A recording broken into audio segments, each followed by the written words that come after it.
Friday and rest for Saturday and Sunday. And there are others who are looking at gaining knowledge. Some of the young minds who are looking at gaining knowledge, and the other senior members out here who are willing to share that knowledge with the younger generation. So let me congratulate and thank all of you for coming here and gracing this event. Let me also tell you that there are about 50 odd people across the country, professionals who are live on YouTube, and there are about 200 students sitting in 2 campuses who are witnessing this event. So round of applause for everyone who's present out here. Show of hands. How many of you have ever, at least once in your lifetime, wondered that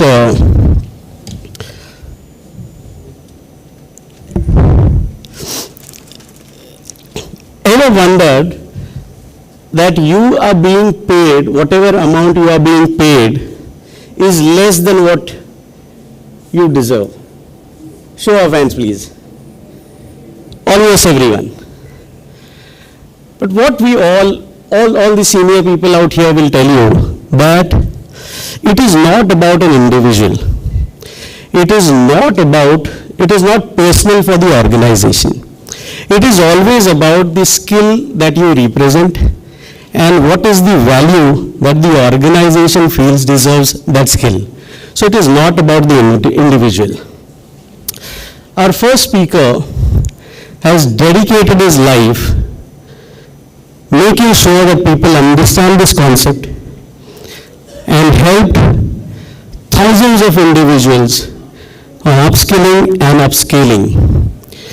Our first speaker has been a consultant to World Bank, director with SPJN Institute of Management, director and mentor with SIS Institute of Management. He has authored about 5 books. He has authored more than 50 research papers, and the founder of Finance Forum of India, Chairman Emeritus, Finance Forum of India, Dr. Azim Kumar Sengupta. Sir. Sir, can you? Now can you escort him on the stage?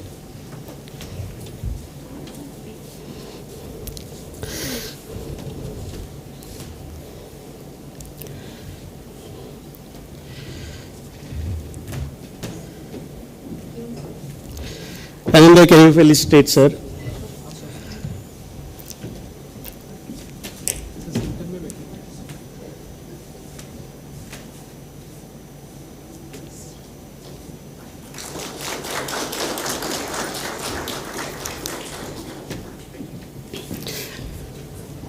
Ananda Day is Director of Finance Forum of India.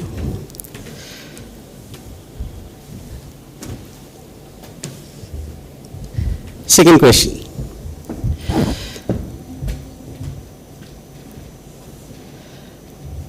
Let's say I give you 2 choices.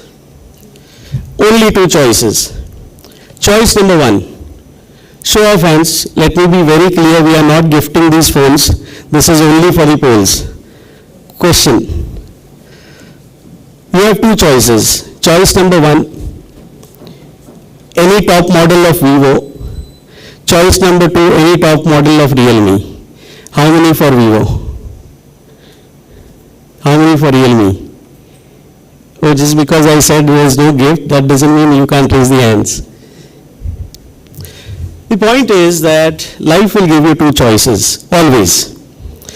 And successful people are the ones who will try to take the third route. And that is exactly what is represented by our second speaker. He is an excellent balance between someone who has been able to deliver and train people and had a successful life as a corporate as well. He is the founder of Magic Institute of Excellence, trained over 5,000 plus students in the domain of financial skills. Postgraduate in finance, Mr. Vishal Bhojani.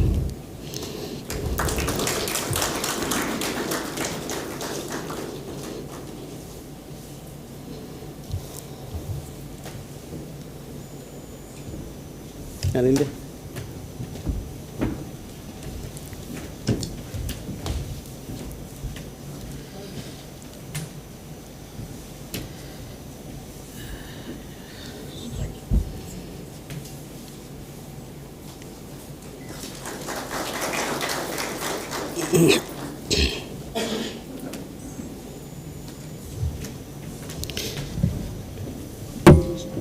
Show of hands. How many of you have ever been told, or you have told someone that you have great potential? How many? Plenty. The funny thing about potential is that if the potential is not converted into kinetic, all that you will get is horizontal growth. What is important is, this reminds me of my 10th standard, where I learned a wonderful concept called as Newton's laws of motion. How many of you remember the first law of motion? The first law of motion is also the law of inertia. The law states every body continues to be in a state of rest or of uniform motion unless and until it is acted upon by an external unbalanced force. So this potential necessarily needs to be coupled with momentum and, most important, direction. And a third speaker, I have witnessed him, and he is such a powerful force that I have seen him giving momentum to elephants. People like me who are lazy bums, and I can tell you that over the period of past 25 years, I think I have done reasonably well, all thanks to our third speaker. BTech Petrochemical, MBA from TAPU, adjunct faculty with SPJM. Over the period of past 30 years, he has trained over 50,000 students. More than 2,000 founders and owners of small, medium-sized organizations. He has trained them. He is author of Business Economics, a textbook which is referred in plenty of these schools, not just in India but also in Europe. CEO, Finance Forum of India, Professor Nilesh Saravati. Sir.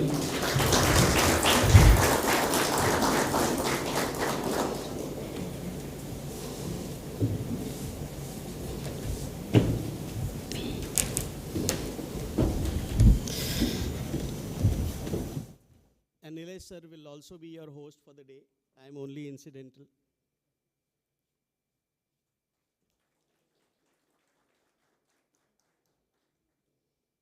So, can we go ahead with the lighting of the lamp and then we can start the session?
Let me invite Dr. Sain Gupta to say a few words.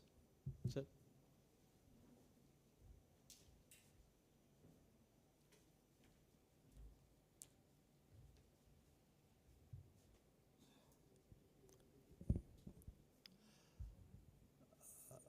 Good morning, friends.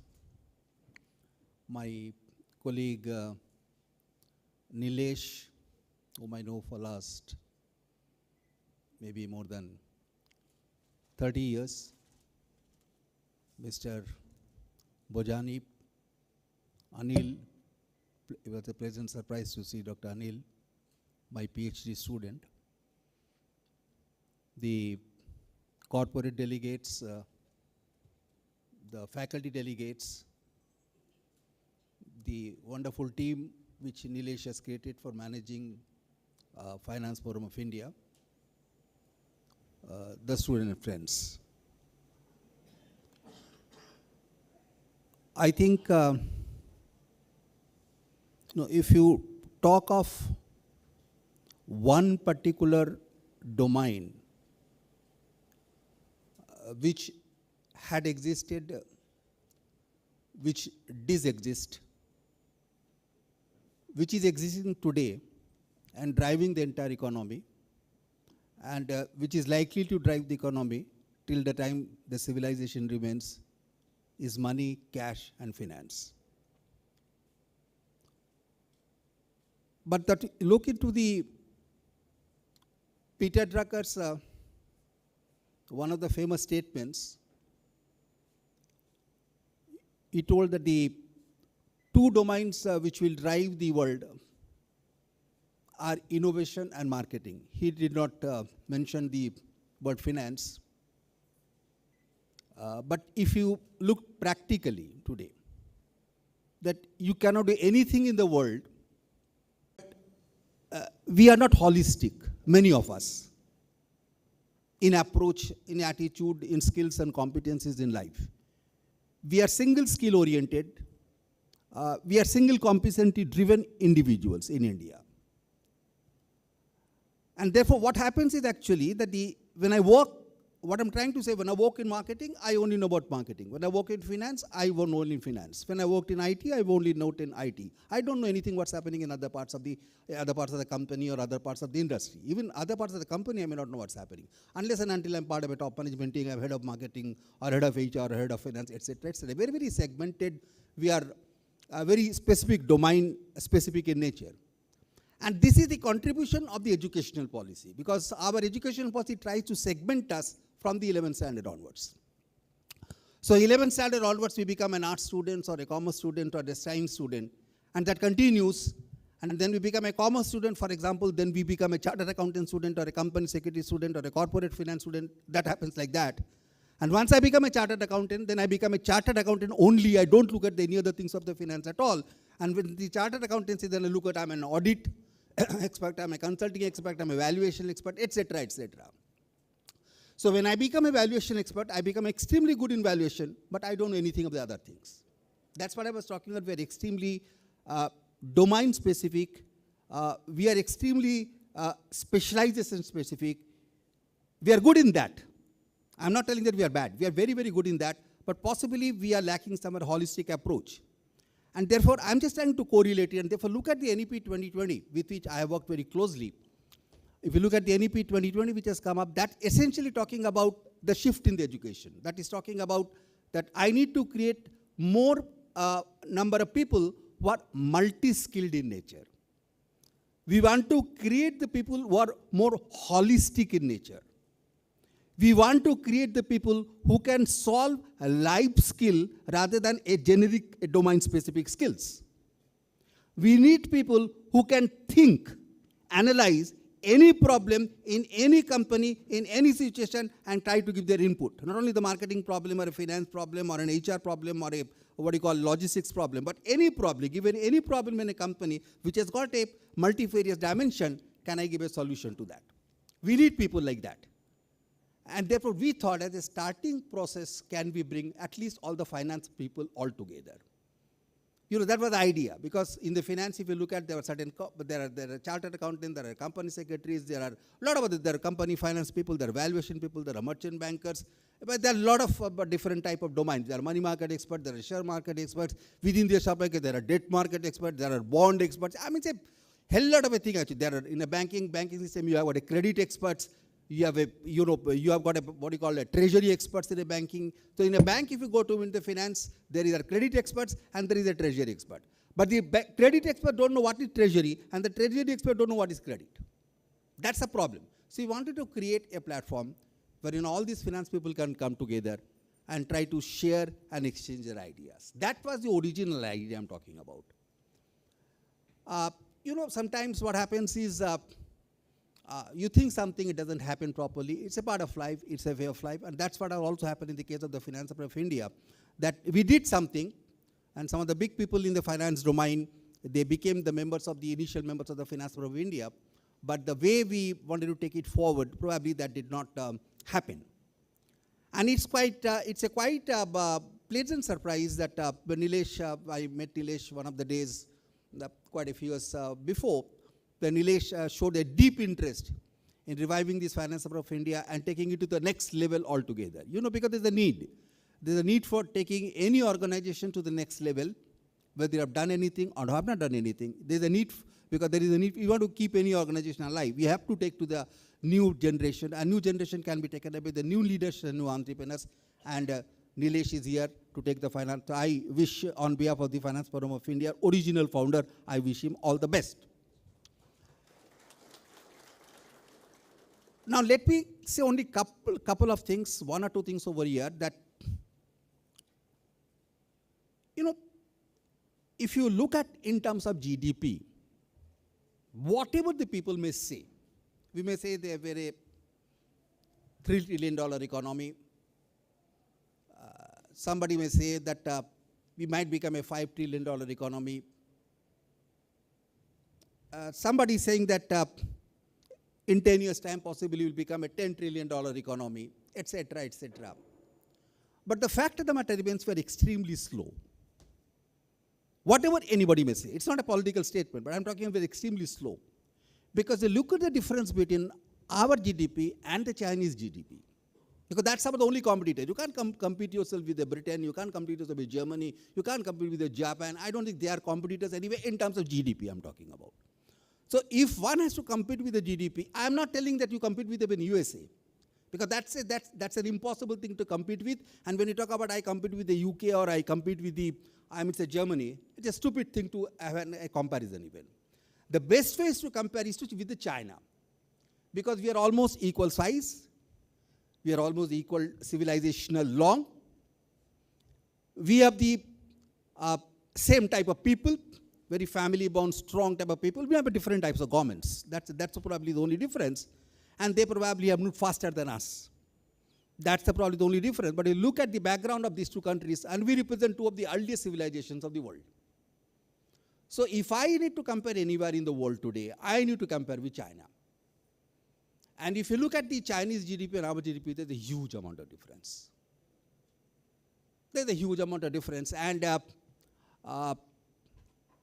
if we are moving at this particular rate, 7% or 8%, whatever the rate we are talking about, possibly it will be extremely difficult for us to catch up China within the 30, 40 years also. So that's the first message I wanted to give to the finance professionals, my colleagues. Many are young people here, that if you need to move fast, we need to move at least more than 10%, period of 10 years. Then at least we can think of catching China. Otherwise, we can talk about building a bullet train over here, we can create a Vande Bharat platform, we can take a biggest mosque in the country, we can build the biggest temple in the country. This doesn't make any difference. What makes a difference is how big you are as a country in terms of, because you are big, 142 billion, you are the largest population in the world. We should have the largest economy in the world also. We had the largest economy in the world once upon a time. So our ambition should be to become the largest economy in the world. So if I need to become a largest economy in the world, I must compete with China. At least China I'm talking about. Once we catch China, then only we can think of catching USA. So what I'm talking about is that we cannot move definitely at a 7 to 8% role. We need to move at a more than 10 to 12% rate of growth, and therefore much depends upon how the financial market behaves. You know, real sector cannot behave the way they want to behave if the financial sector does not play a supporting role. The financial markets have got a very big role to play. So that's the one thing I wanted to say, that we need to move extremely fast, much more faster pace than what even the government of India's books talks about, what the Niti Aayog talks about, and so on and so forth. We need to move out at least 14 to 15% rate of growth. 10% is also very less. See, we can never achieve 10% because current rate is only 6 to 7%. So it's impossible to talk about 15%. So even if you move at 10%, probably after a period of 30, 40 years, we can think of imagining, assuming the Chinese economy slows down, we may in a position to catch hold of China. And financial markets will play a big, big role. And a forum like Finance Forum of India will play a big role. That's one thing. Second, all said and done, absolute GDPs don't make any sense, in my opinion. This is my personal viewpoint. It is more how the equity is distributed among the people that makes a much more sense. And therefore, we talk about a per capita income. Now, if you look at the per capita income, we are abysmally low in the world. Abysmally low in the world. In two contexts, I'm talking about abysmally low. One is if you look at the concentration of the wealth. If you look at the, forget about filing of income tax. I'm talking about if you look at the concentration of the wealth, this asymmetry is the highest in India. Concentration of the wealth. So poor people don't have any wealth at all. It is hardly the top to 2 to 3% they are having entire the wealth of the country. You cannot develop a country like this. You cannot develop a country like this. So there is a need for that's the second point, the last part I wanted to say, that the financial sector also need to play an inclusive role. Not only a developmental role, which my first point was, it is an inclusive developmental role the financial sector should play in a very, very big way. When I started my banking career, we had a concept of priority sector scheme. And we started with a very great note that the 40% of the bank loan should go to a priority sector. I'm talking about 1970s, 80s when I joined bank. I joined bank in 1975 as a probation officer in Punjab National Bank. At that time, we had a target of 40% growth. 40% target of priority sector lending, which was aimed to bring out the poorer people richer. You know, agriculture, they were defined as priority sector. They defined part of the priority sector. Agriculture was the priority sector. Small scale industry was the priority. There was no MSME concept at that time. Only the small scale industry. There was nothing called a medium scale industry. They only used to define small scale industry. That was the definition at that point in time talking about. And 40% for the growth. And within 40%, 16% used to be the target for agricultural sector. We filled all targets also. Nothing happened to the country. You know, look at the surprising thing. We filled the target, I'm repeating the statement, we filled the target of 40% of the priority sector lending by all banks in India, barring a few here and there. There used to be a large number of banks in India in those days. But still nothing happened to the country much. We could not bring up agriculture, we could not bring up small scale industry. I don't have a reason. A lot of studies have been done by the State Bank of India Economic Department, and they say that many of these loans have gone to the wrong people. Many of the loans have gone to the wrong hands. Many of the people were more of a siphoning, etc., which should not have happened. And therefore, many of the experimentations of the priority sector lending, which is a very good by the then government I'm talking about. I'm talking about 1970s, which the government was in the power. So we did a lot of experimentation at the time, but everything failed. What it means is that we have been trying our best to build up an inclusive financial system without which the country cannot progress. That also is not supporting today. Therefore, the last point I wanted to say is that if this inclusive finance is not built up, if the inclusive finance is not built up to bring up the poorest of the poorer section of the people, all of our attempts to bring up the higher GDPs will not make any sense for the country as a whole. Because we being a rich country, it will not be a pluralistic country. Which we may bring about a very, very rich country. I'm giving a statement that we may make a rich country, India a rich country, but India will not be a pluralistic country. That means still the division will be the rich and the poor. Will be an extremely high.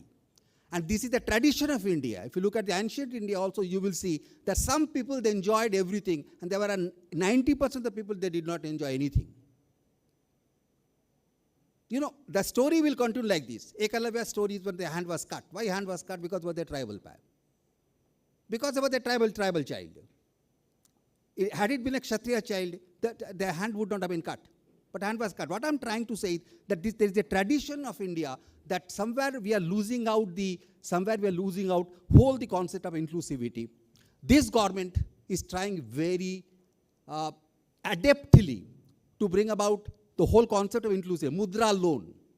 Look at the whole concept of the Mudra loan in India to bring up an inclusive entrepreneurship in a country. I don't have a statistics today because not much of a research has been done on Mudra loan, but I'm given to understand it's doing very well at the ground level.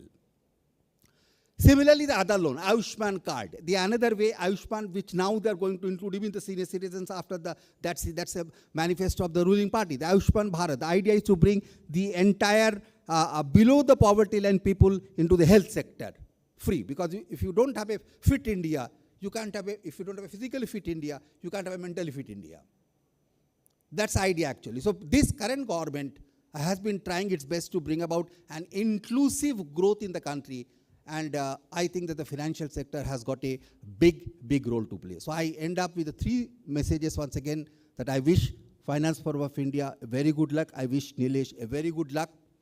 I thought that second statement was that if India is to grow and India has to become really prosperous and really compete with China, I mean to say we need to move much faster than what we are at this particular stage, and the financial sector has got a big role to play. And third thing what we'll talk about, that we need to create an equity-based India rather than a disparity-based India. There is a time that I think about how to create an equity-based India rather than a disparity-based India, which is the current situation. Thank you very much for giving this opportunity. Thanks a lot. Thank you so much, sir, for your thoughtful insights. Now I request Salil Hadikar, sir, to please come and greet our Dr. A.K. Sen Gupta, sir, with token of appreciation.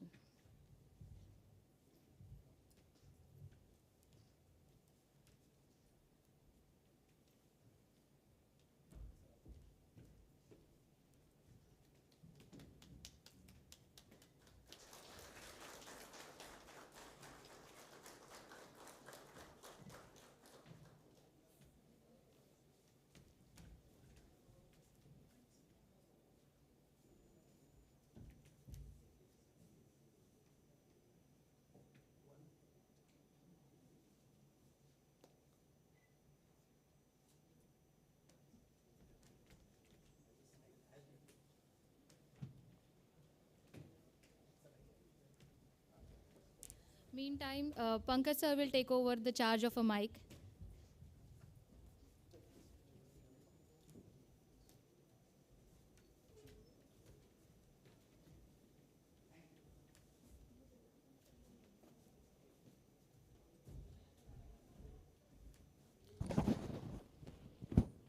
Sir's closing remark were about disparity. I'll give you some facts about India. Food, clothing, shelter, as we say, the basic needs. I will add two more, education and medical healthcare. Now, India is home to about 25% hungry kids. And for a country which is second largest in agricultural produce, I think it's a shame.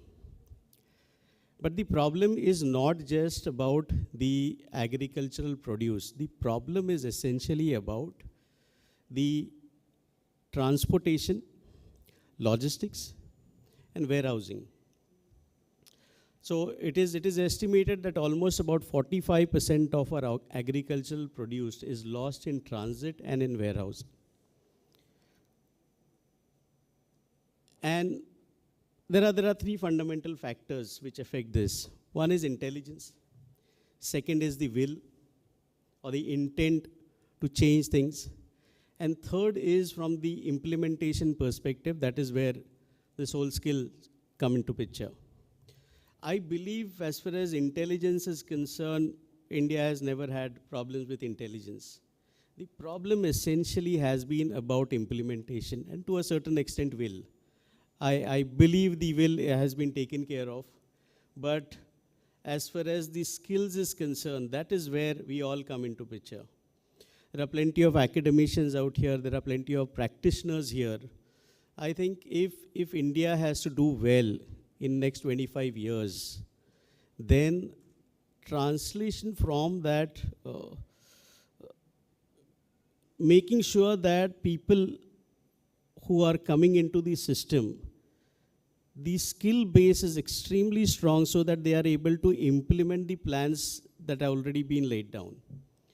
So, as academicians, it is important that we understand what the industry expects, and I hope by end of this session, we will have some thoughts from people who are practicing in terms of what the industry expects and how academicians can make sure that those skills are passed on to the students. Yeah. We will also get to know by end of the session that what are the issues that the academicians face.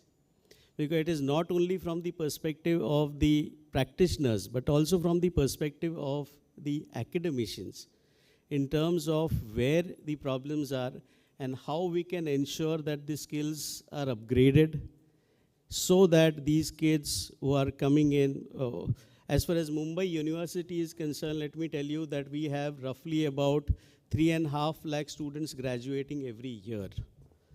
And my estimate is that not more than 20 to 25% of the students are really eligible for a quality job. So most of the jobs, if you look at as far as our undergraduates are concerned, most of the jobs, there is very limited element of decision making. And I've been interacting with plenty of B schools, and what they say is that the non-engineering and non-science students, they do not consider, so 0 to 2 years of experience, they consider them as freshers. And the reason being that there is very limited element of decision making involved in non-science, non-engineering faculties. So what we are looking at is that we will obviously tell you about the we will tell you about the services. Obviously, sir will take care in terms of what we want to offer. But at the end of the session, what we would want is academicians and practitioners making sure that we pen down at least a few elements where we can take it forward. Sir, I think if you're ready, we can. Sir. Am I? Yes. Am I audible? Am I audible? Okay. Very good morning to everyone. And my name is Nite. As Dr. Sengupta pointed out, you know, I was a member originally when we started this Finance Forum of India in year 2000 in Bharati Vidya Bhavan, SP Jain as its first registered address. And now we're looking forward to a change of guard or a change of leadership. And that's where the baton is being moved on from Dr. Sengupta to me. And I happen to be the honorary CEO of Finance Forum of India. And today being the first day of relaunching, repositioning it. And that was the reason we thought we will invite fellow academicians and fellow practitioners under one roof and define what we're probably going to do in the next few years. And there are two things always that I always believe in. If I were to probably spend even 5 minutes of my life, I need to have a tangible benefit coming out of it, which is not necessarily monetized, okay, or can be monetized. Okay, so I always believed that, you know, anything that probably warrants human time's investment, you know, needs to have human deliverables, value adds, for the time that is being invested in. So today what I'm going to probably share with all you guys, and I believe it's also going digital today, I'll just give quickly what I have been doing all throughout my life. My name is Nilesh Saravte, a typical B.Tech petrochemical, not knowing why I did his engineering, like most of the engineers do even today. Not that I'm blaming the system. India is such a vast country. And obviously you have your own set of challenges. Attempts are made in the right direction. But I was, if I were to say, it helped me probably becoming a little mentally tough. Then came in a phase where God was kind, I was lucky, I could crack the selection process of a premier B school, ended up doing my MBA, became a high-flying investment banker. Those days, decent salary, you know, a 5-figure salary per month was considered to be pretty good those days. But heart was always into education. And I really don't want to share the experiences how I got accidentally into education, but some of the guys who are around are aware of it. And I always wanted to play a role in the world of management education way back in mid-90s. And SPJ in those days was the B school. And in the CAT segment, IMS was the organization. And again, as I said, God was kind. I was lucky. I got both of them at the same time. And both of them allowed me to be with them. You know, the coexistence was there. So what was happening with IMS was business of business education. It was more to do with pure commercial privatized organization. SPJ on the other side was true education. And I was doing both simultaneously. And maybe that contributed for me to graduate as the CEO of IMS Test Prep in less than 10 years' time with them. I called that off in 2009 after spending 13 long years. Then I started an organization known as Academia, which is a combination of what I learned in SPJ and IMS, which was business of business education. So what we do predominantly is we run management schools, unheard of business model. And we do societal things or charitable things because the tangible value propositions are not necessarily always monetized. But it's a combination of what SPJ did and has been doing. It's a combination of what my erstwhile organization has been doing. And that's what Academia was all about and is all about, and it continues to grow after 15 long years. But last 1 year, I had a different stint. So obviously, IMS is there as the largest test prep company in the world. SPJ, inarguably or arguably the #1 B school in Mumbai. My organization, Academia, the only business model in the context of managing B schools, you know, the upscaling aggregator model is what I've been doing. Upscaling aggregator model. If people are aware of Upgrad and an Academia, which is a business model that has come out in the last 10 years or so, let me tell you, we started much earlier than that. And we started in an offline come online manner and with a regulated governance structure. Whereas if you look at Upgrad and an Academia, you know, which is an online edtech platform, you know, it is not governed by the governing authorities of our country. So there's a lot of difference between the models, but they also claim to be either aggregating upskilling or aggregating upskilling. And that's what I started doing in 2019 when I founded Academia. But I wanted to learn it further. So last 1 year or so, I spent with the Maharashtra State Skills University. University promoted by, initiated by the Maharashtra government. And it's only skills university which a government is going to manage in this state of Maharashtra. And in the capacity of head of strategy for them. My whole idea was to understand upskilling, upscaling, where the world's talking about it. So my experience, SPJ, IMS, Academia, Maharashtra State Skills University, and I have conceptualized a model for Finance Forum of India, which is going to be a combination of all this flow. It's as simple as that.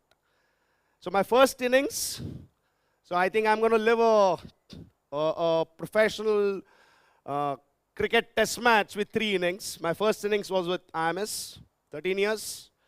My second innings was with my own organization, academia, for almost 14 years. And today I start my job as the honorary CEO of Finance Forum of India, trying to aggregate my personal learnings, because if I want to be an aggregator model, I please better aggregate what I have learned.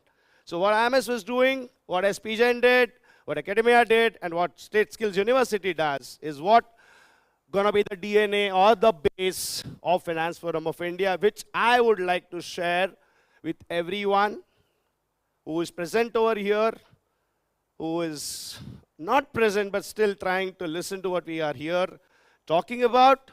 And of course, needless to say, I started my statement. I strongly believe that every organization, though it's a Section 8 company or a charitable trust, in India it's a very, very strange thing. A charitable trust keeps on investing into projects and properties and builds into educational institutions. And we still say it's a charitable trust. I'm not questioning that. Of course, that's not my domain, or I have nothing to do with it. But Finance Forum of India is a Section 8 company established in year 2000. Bharati Vidya Bhavan, SP Jain as his first registered address, has been doing a lot of activities through members and through memberships. We obviously don't want to discontinue it, but we want to add to it by launching an upskilling and an upscaling program vertical with the help of fellow academicians and fellow practitioners. And needless to say again, every minute spent has to have a tangible benefit for each one of you, whether it is monetized or otherwise. So I'll take you through a quick proposition that I have, and that's why we thought we will get you under a platform. The speaker after me will take you through areas of asset class markets where business can be done. It's as simple as that. So if I can have my presentations being done. The first, this is academicians versus practitioners challenges. I love academicians. I was one of them once upon a time. But when I was growing up, people said in India, people who do, they do, people who don't, they teach. And I wanted to change that. And I'm sure that has changed drastically, after 3-4 decades. But these academicians have their own fair set of challenges.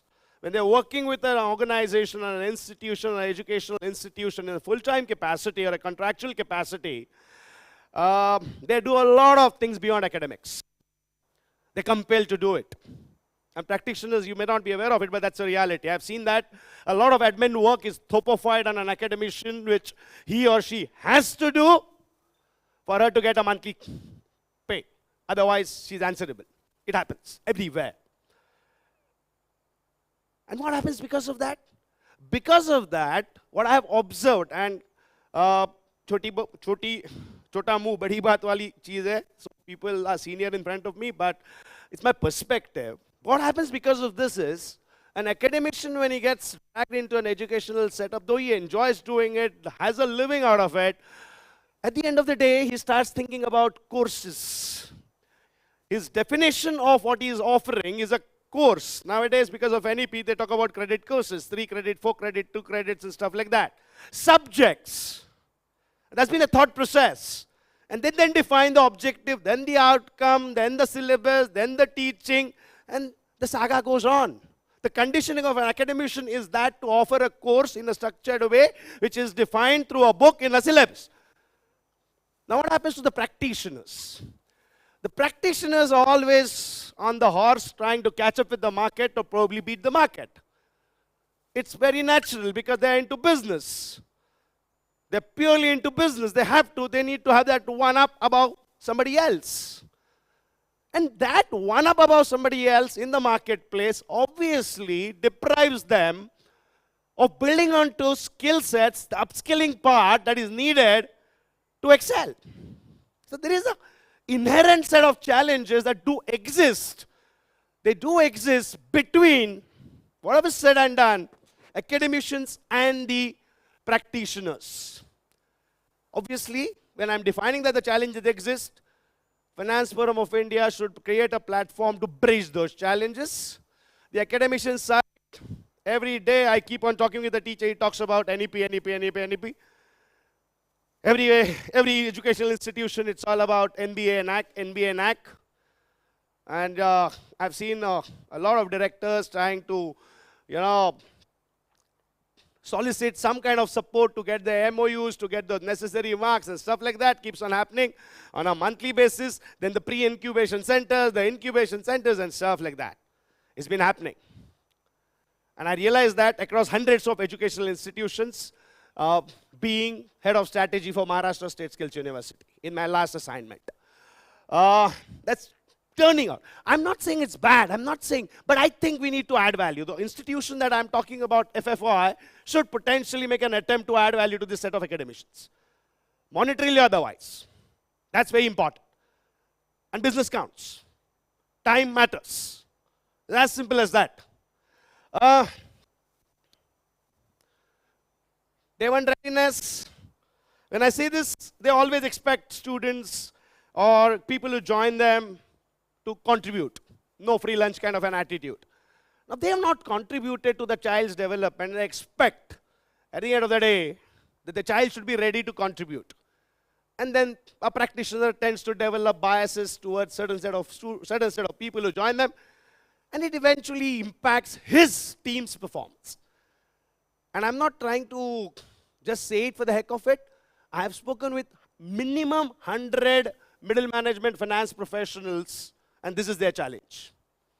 Because the pressures are high, they want to be ahead of the race. They expect everyone who joins their team to contribute day one. It's just not possible. It's just not feasible.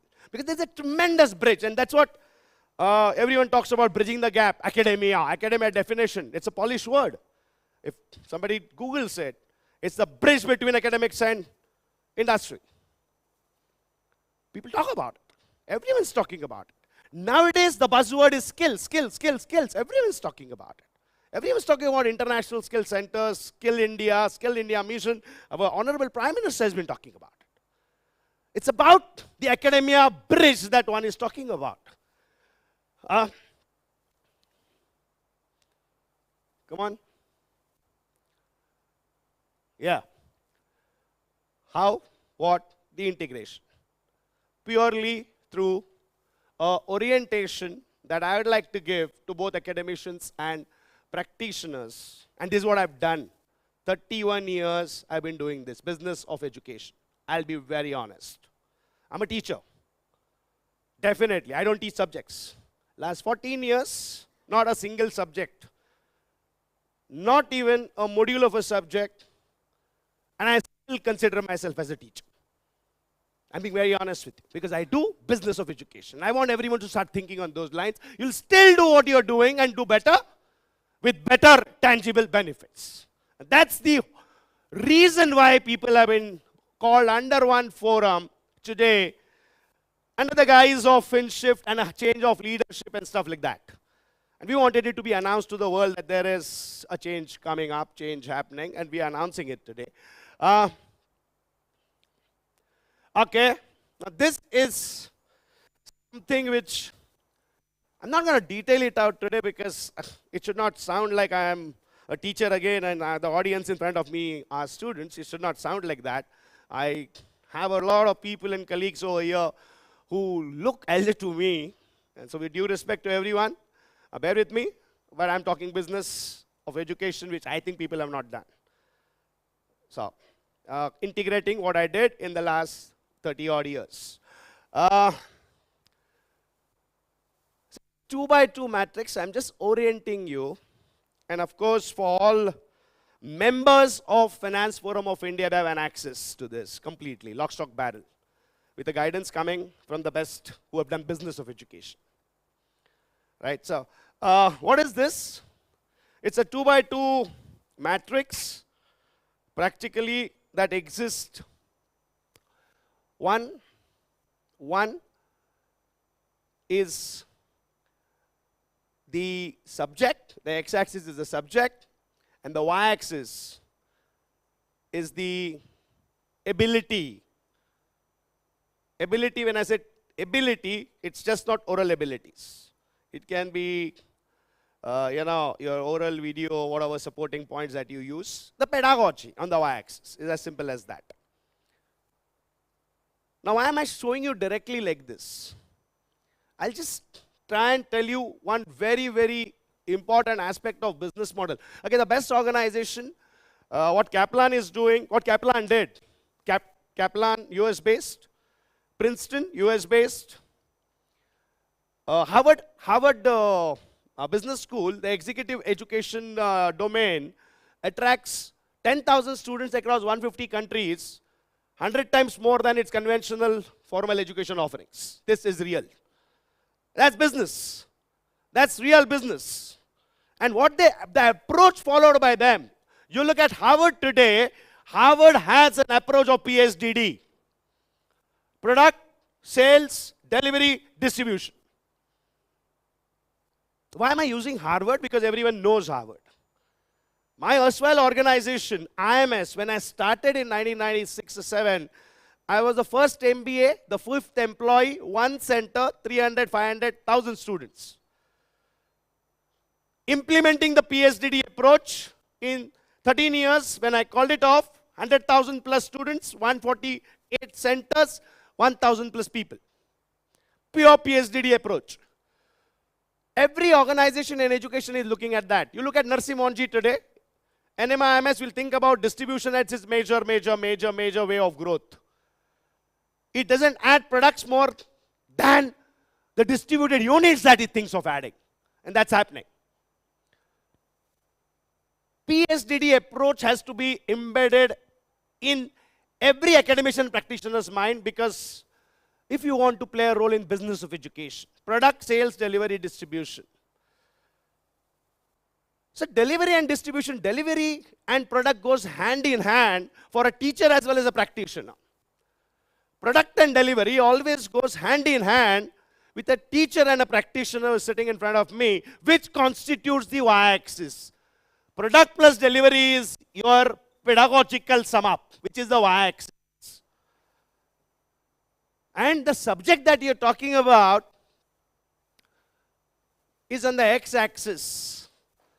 So my first suggestion, if you quickly have a look at this, my first suggestion is every academician needs to think of moving from a teacher course quadrant to at least a teacher product quadrant. This is the movement that I'm talking about, and it is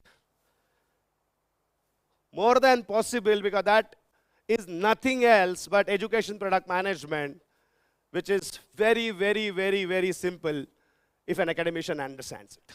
From a teacher, or he remains as a teacher, from a course to a product, with all the jargons that the world talks about, 7 P's of marketing, and Peter Drucker, and Michael Porter, and everyone. All I'm saying, that's the beginning. Eventually, he has to move. The second movement for him is to move from product to the product trainer, speaker, orator quadrant. So when I say teacher, trainer, speaker, orator, it's for people to understand it's nothing else but combination of the real program differentials coupled with the delivery pedagogical differentials, oral skills playing an important role in it. From a teacher to a trainer, teacher is the one who teaches a course, who's probably is able to execute a course. A trainer is the one who brings little bit of practice and practicals into it. A speaker is the one who probably tries to inspire somebody a little more. Orator is the one who just plays on the emotions and emotions and emotions. Without quoting, off record, ABC in a political circle, which people talk about, is still a trainer.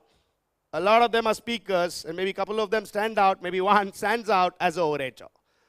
I cannot, but I think people are smart enough to assess who is a teacher, trainer, speaker, orator in our political circles with the kind of things happening. You're not here to spell them out. All I'm saying, the gentleman who's going to speak after this, where's Vishal? Okay, the gentleman who is going to speak after me, Vishal, if you permit me, can I share your background? Little masala also, because I need to edify my third speaker. It's as simple as that. So Vishal Bhojani is a management graduate, worked with BNP Paribas, right? Fell in love with a girl over there. Yeah, you did, right? Yes. Eventually got married to her. He said, famous couple of BNP Paribas getting married together. Yahan tak? No, because I wanted people to know that you're married. Yeah, that's point number one. Point number two, he has been doing this. He's been in that space of education for the last 7-8 odd years. And I think I met up with him around 5-6 years back. And he was teaching in quite a few management schools. I had structured a small course. Small course. I think investment banking structuring. Not even a course. He had few courses, not one. 3-4 courses here, there. In this college, that college, all that kind of thing happening. And trust me, ladies and gentlemen, passionate educationist, probably a good trainer, moved on to becoming a speaker, but importantly, the course changed to a product, and today he is the CEO of an education business model organization which does more than, 1,000 students every year. Shall I reveal your revenues? I shouldn't, okay. Course to product movement gives you compensation per student. Course gives you compensation per hour. Product gives you compensation per student, and course gives you compensation per. All I can safely tell you, that is compensation because he's created an education product organization, would not be anything less than 30 times, Bhojani, 30 times than what you would have made as a conventional course teacher. 30 times. Not a joke, he's young. And Dr. Sengupta obviously is very senior. My guru, he got me in SPGen. I'm the youngest faculty of SPGen in the history till date. So those days, अभी मैं इतना उछल कूद करता हूँ ऐसे लग रहा होगा, तो 25-27 साल पहले थोड़ा ज़्यादा ही करता होगा, right? So he was kind enough to get me, and he has passed on this baton of Finance Forum of India to me. Bhojani is one of my very, very, very close friend, colleague, mentee, prodigy, whatever, and he has successfully done what I'm trying to showcase it to you. I want to institutionalize this through a platform and an organization called as Finance Forum of India, and every academician and practitioner, whoever is present and hearing this, has a right to own a business, product, education bracket, organization with cognizance of the educational institution or the company that you are attached with. The legalities. Okay? With this, I'm not stopping. I am trying to throw light upon the changes in the financial industry and the asset class markets. And I think I will invite now Vishal to take it forward. So that I'd like to spend some time qualitatively with people who are here and see what best is possible. Next slide? Okay.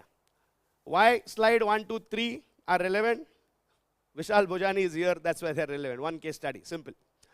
Right? It works wonders from a course teacher to a product orator to make it people understand. And everyone is capable to do it. Okay. Just because I'm an economist, I authored a book in economics. Why and how it happened was again an accident. But whatever GDP analysis sir said, it is predicted that the GDP movement or GDP contribution by the education sector in our context is going to be double digit in 2030. It is phenomenal. And that includes private education too. That includes private education too. Okay, Vishal, next. Okay, now this is, I will detail it out after us, but I want you to see this, everyone. What is Finance Forum of India? I told you I want to integrate things with everyone's support, with everyone as a beneficiary. As simple as that. The process is set. The mandate has been given. The ideas are there. The content has been structured. The model is out to roll. It's as simple as that. So it's basically IMS. This is a Porter diamond. You know, I don't want to dwell upon because a lot of academicians are there. They would have done more research than me on strategy. But I studied this in London Business School once I was there. And even in IIM Ahmedabad when I went for a leadership course. So most businesses revolve around 3 or 4 legs. And that is what Michael Porter conceptualized and presented, said it's a Porter diamond. The 4 important aspects of doing any business. And I'm talking about business of education for an academician and a practitioner in the world of finance. So basically, there are 4 entities. We want to learn what best they did and eliminate what bad they did. Simple. And incidentally, luckily, fortunately, IMS scratched to where it went. ASBS MBA, my own model. Upgrade, Ronnie Screwwala. I happened to have some connection through my boss with him when I was in IMS. And Unacademy, the owner, Bowman Irani, invited us to his Bangalore office for a lot of things which I can't spell officially. So what I'm trying to tell you is these 4 things are known to us. It's our DNA. We are in the business of business education. We got a real life story where somebody has successfully achieved it. All we are trying to tell you is, as fellow academician and practitioner, be a part of our organization, make it yours, and see how it shapes up. Vishal, the forum is yours. Please come.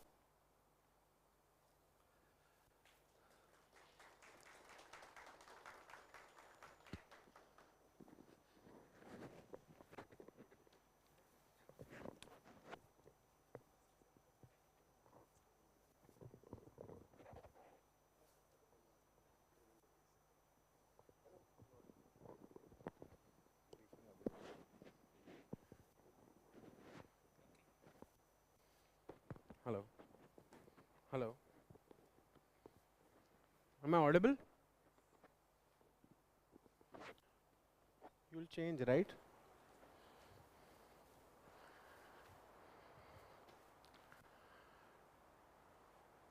So hi, good afternoon everyone. Okay, lunch is getting prepared. All right. So I'll take 30-35 minutes and I'll be talking about financial markets, financial system.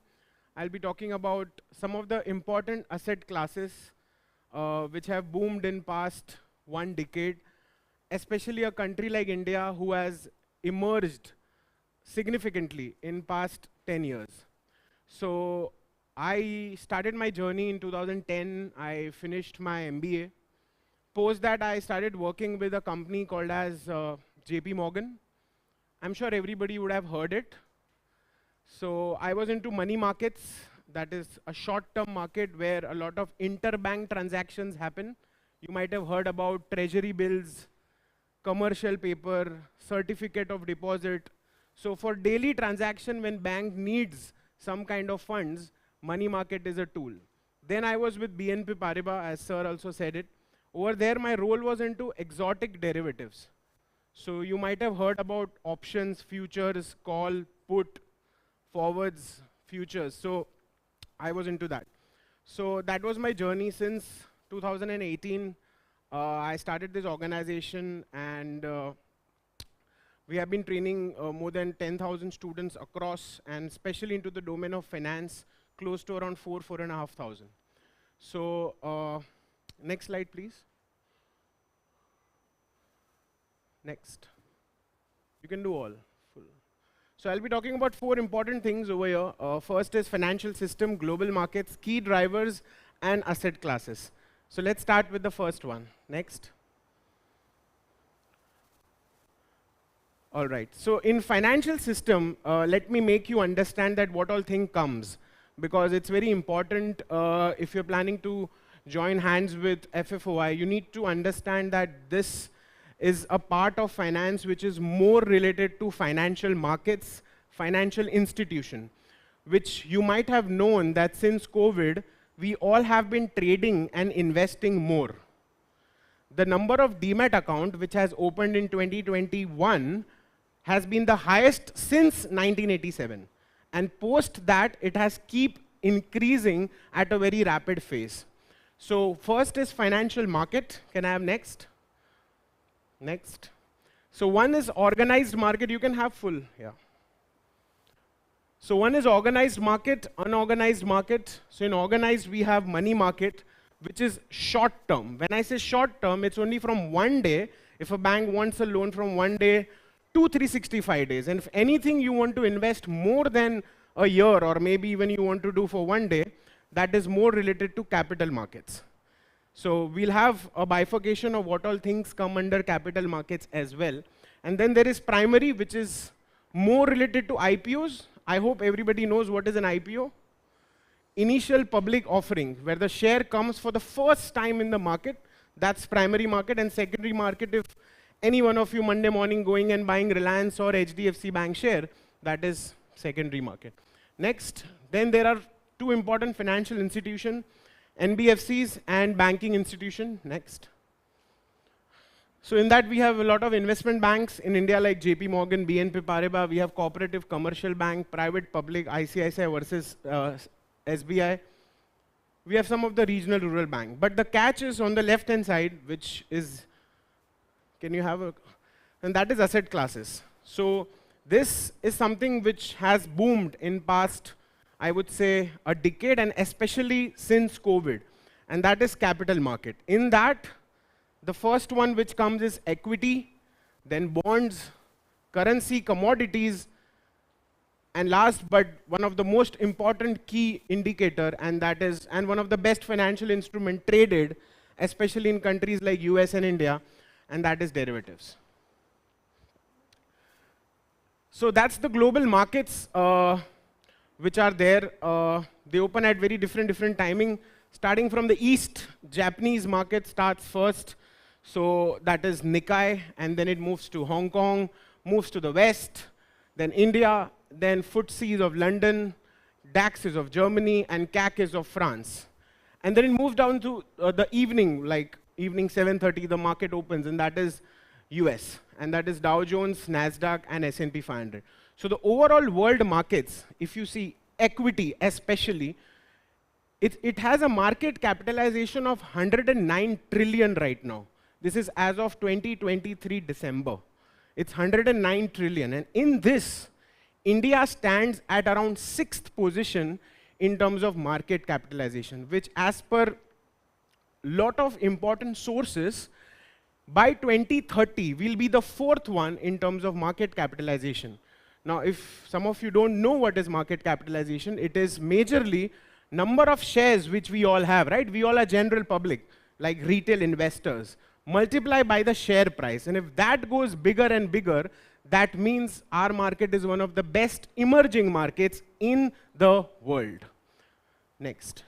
So currently at number 1, we have USA, NASDAQ, one more, which currently has a market cap of 24.7 trillion. 12 zeros multiplied by 83, that comes to around a huge number, and 3,411 listed companies are there currently in NASDAQ, which is the top. If you see 109 trillion, which I just quoted a number, out of that, 42% of the market shares, equity, buying, selling is happening because of this market. This market contributes 42%. India contributes somewhere around 4 to 5% currently in the world, I'm saying. This by 2030 will be close to 9%, and by 2050 close to 25%, and US will drop till 35%. Because they are overdeveloped, and India is reaching at a stage where we will be reaching to a stage where we are not called just emerging, but one of the most developed countries in the world by 2050. So that is NASDAQ right now at number 1. Next, quickly.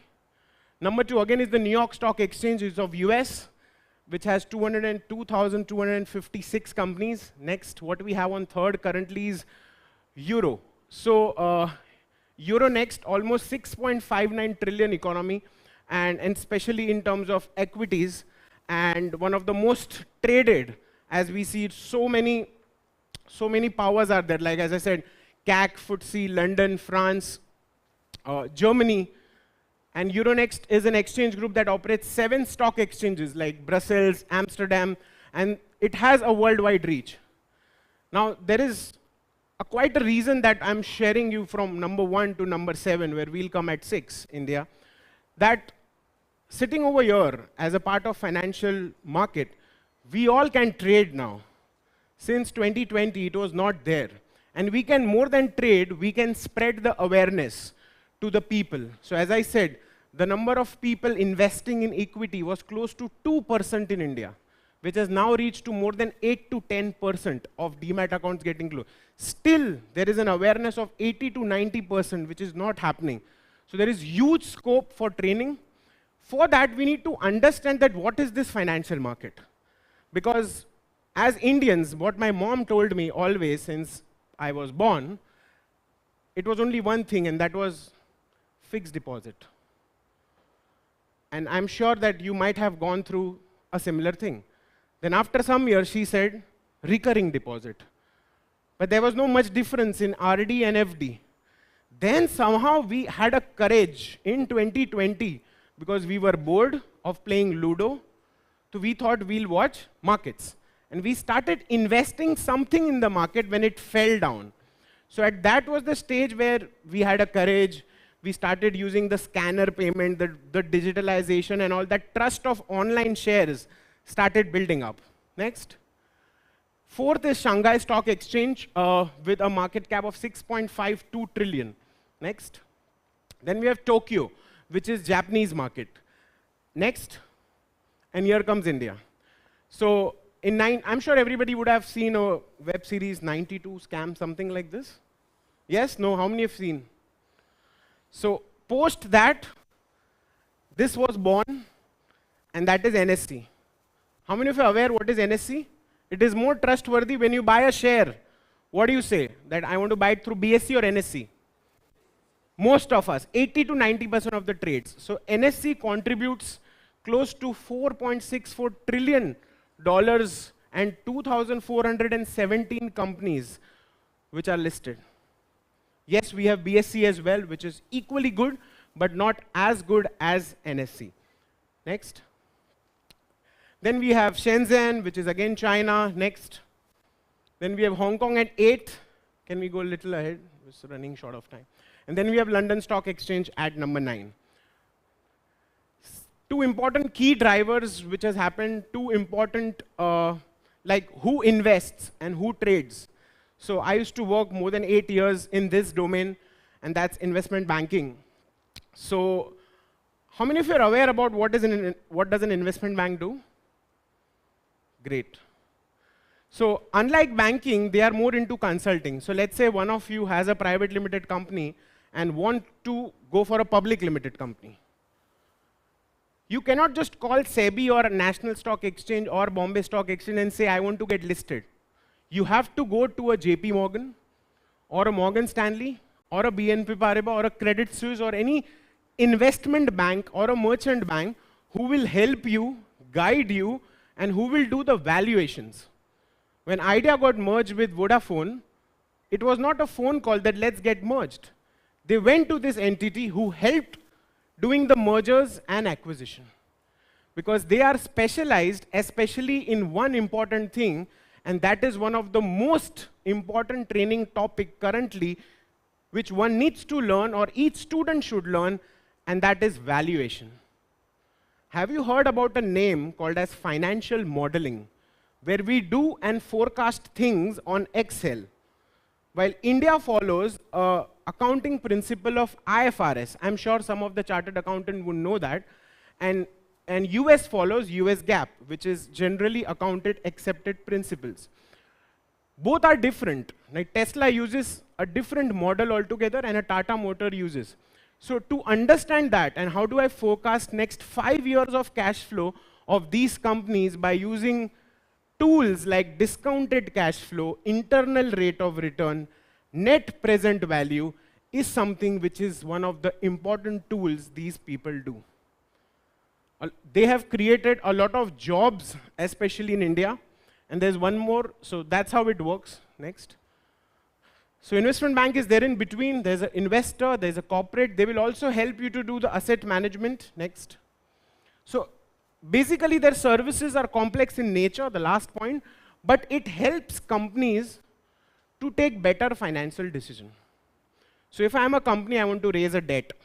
If I'm a company wants to do an IPO, if I'm a company wants to do a merger, if I'm a Byju's want to acquire Akash, I have to go to this entity, which is spreading across a lot in India and across the globe, the kind of transactions happening in a day.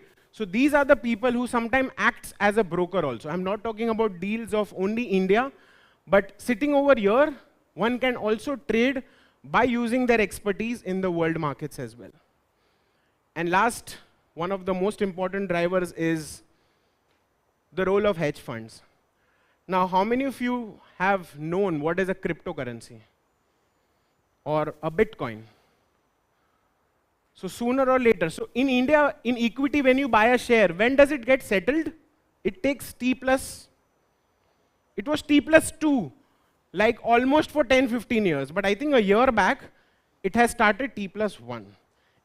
In cryptos, it is real-time settlement, which is the goal of our finance ministry to make it a real-time basis and becoming the first one in the world to have this. Apart from India, there is only China who has T plus 1 settlement. Rest everyone has more than T plus 1. So hedge fund, they invest everywhere. I'm not saying only listed products, but also OTC. OTC is unorganized, over the counter. So they trade heavily in that as well. Next. Some of the asset classes, equities, I'm sure is, as I said, 109 trillion. Right now, the market capitalization out of that, 4 to 5% would be of India. So equities has changed everything. So the knowledge of equities which we have now, I'm sure it's much better than what we had 10 years back. The kind of awareness, the mutual funds, the role of the brokers, I think Zerodha, how they teach and how it's not about just opening an account. I think they have become more aware and making you aware as well that what all things are needed. So equities is one of the most important asset classes right now. Nifty is trading at a high right now, except the fall on last Friday. There was a fall, but apart from that, I think we were at high. So equities worldwide, if you see, even ADR, GDR, IDR is one of the most important markets which we have. So that's American Depository Receipt, Global Depository Receipt. Next, bonds. So it comes under debt market. How many of you are aware about bonds? In India, if you say the participation of you and me, retail people, is quite less in bonds. But 45% of the population of United States of America trades in bonds. By this, in past 1 year, our government, along with Reserve Bank of India, has started a very nice bond. You might have heard about it. It's called Sovereign Gold Bond. It's called SGB. So in that, your underlying class is gold. You get 5%, I think, some interest. And after 10 to 15, 20 years, some lock-in period, as per the gold price, which will be after 10 years, you will get that amount of money back. So that is one of the important changes which has happened in bonds. Worldwide, if you see, there are 5 important types of bonds, which is government bonds. Next. Zero coupon bonds, corporate bonds, asset-backed securities, MBS, mortgage-backed securities, and convertible bonds, which can be converted into equity. But this knowledge has not been at its best in India. I think it has a huge scope for the students to learn, for the professionals to learn. Because when one of you invest in mutual fund, and you say, I have 1 lakh rupees, the mutual fund manager will ask you a question, how much risk are you willing to take? You might say 80%. That means your 80,000 goes in equity. And remaining 20%, where you don't want to take risk, goes in bonds. So one can have their own choice of asset classes rather than just relying on mutual funds. So that is bonds, where you pay me the money, I will give you every year something that is called coupon. After 10 years, you take your money back. But this looks very simple, right? But bonds are traded on secondary market also. Problem in India is of, can someone think? Very good. The problem in India is of liquidity. You will not find buyers and sellers on an ongoing basis, which is not a problem in other countries, as you saw, in US, in Japan, in Hong Kong. It is not a problem. So we are reaching that. The way we have achieved goals in equities as India, I think bonds is at least 5 to 10 years from now. And I think as practitioners, I think it's all of us our responsibility to spread this awareness and the knowledge to the people of India. 2 of the most underrated financial instrument in India, where we know but we have hardly traded, unless we have gone to US, but we want to exchange INR for dollars.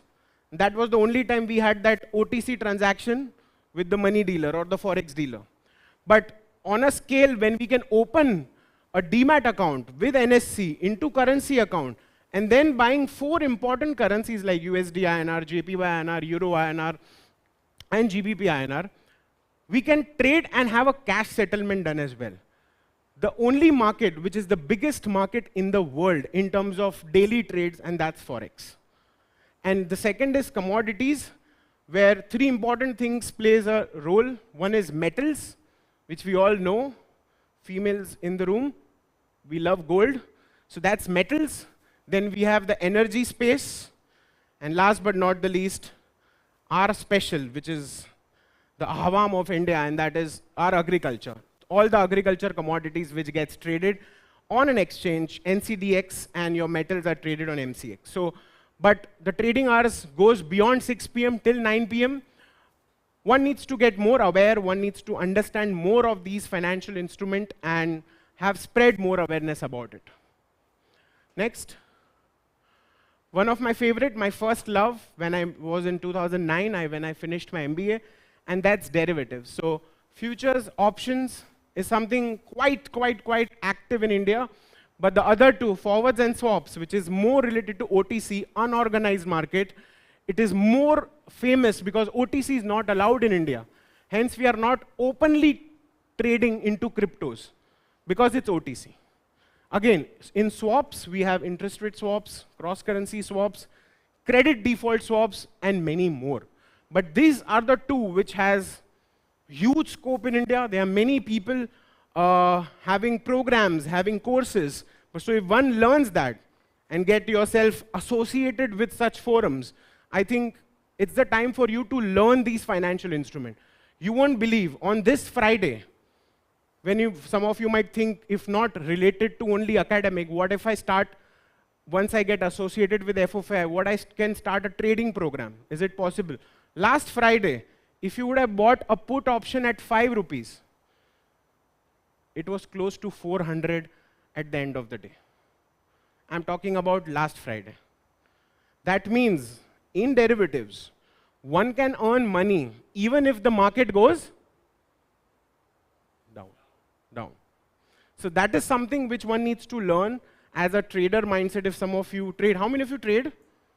Oh wow, there's a good janta who trades, great. So I think futures and options will play an important role. In options we have call and put, and in futures we need to pay margin, we can long future, short future. Next. I think it's almost done. Next. Okay. So that's it from my side. I covered the asset classes, I covered the financial markets. All I wanted to tell you is get yourself aware about the various financial instruments which are coming. As I said, one of the most important innovation which came in bonds was sovereign gold bonds, and futures and option markets are also booming. I would say school teachers, and I would say college teachers and college students, they've also started participating in a limited capacity in financial instruments like equities and derivatives. So yeah, that's it from my side. I thank Nilesh sir, I thank FOFI for inviting me on this forum and let me speak to you guys. And I would highly recommend you guys to be a part of it so we can meet in such more sessions where we can transfer knowledge to each other. Thank you.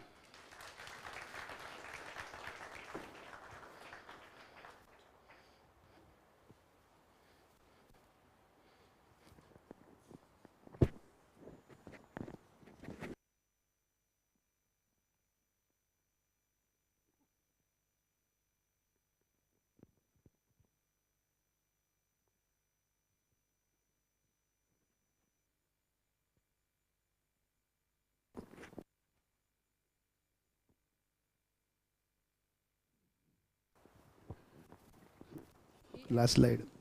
Just a quick arrangement that we have arranged a delicious lunch at the ground floor.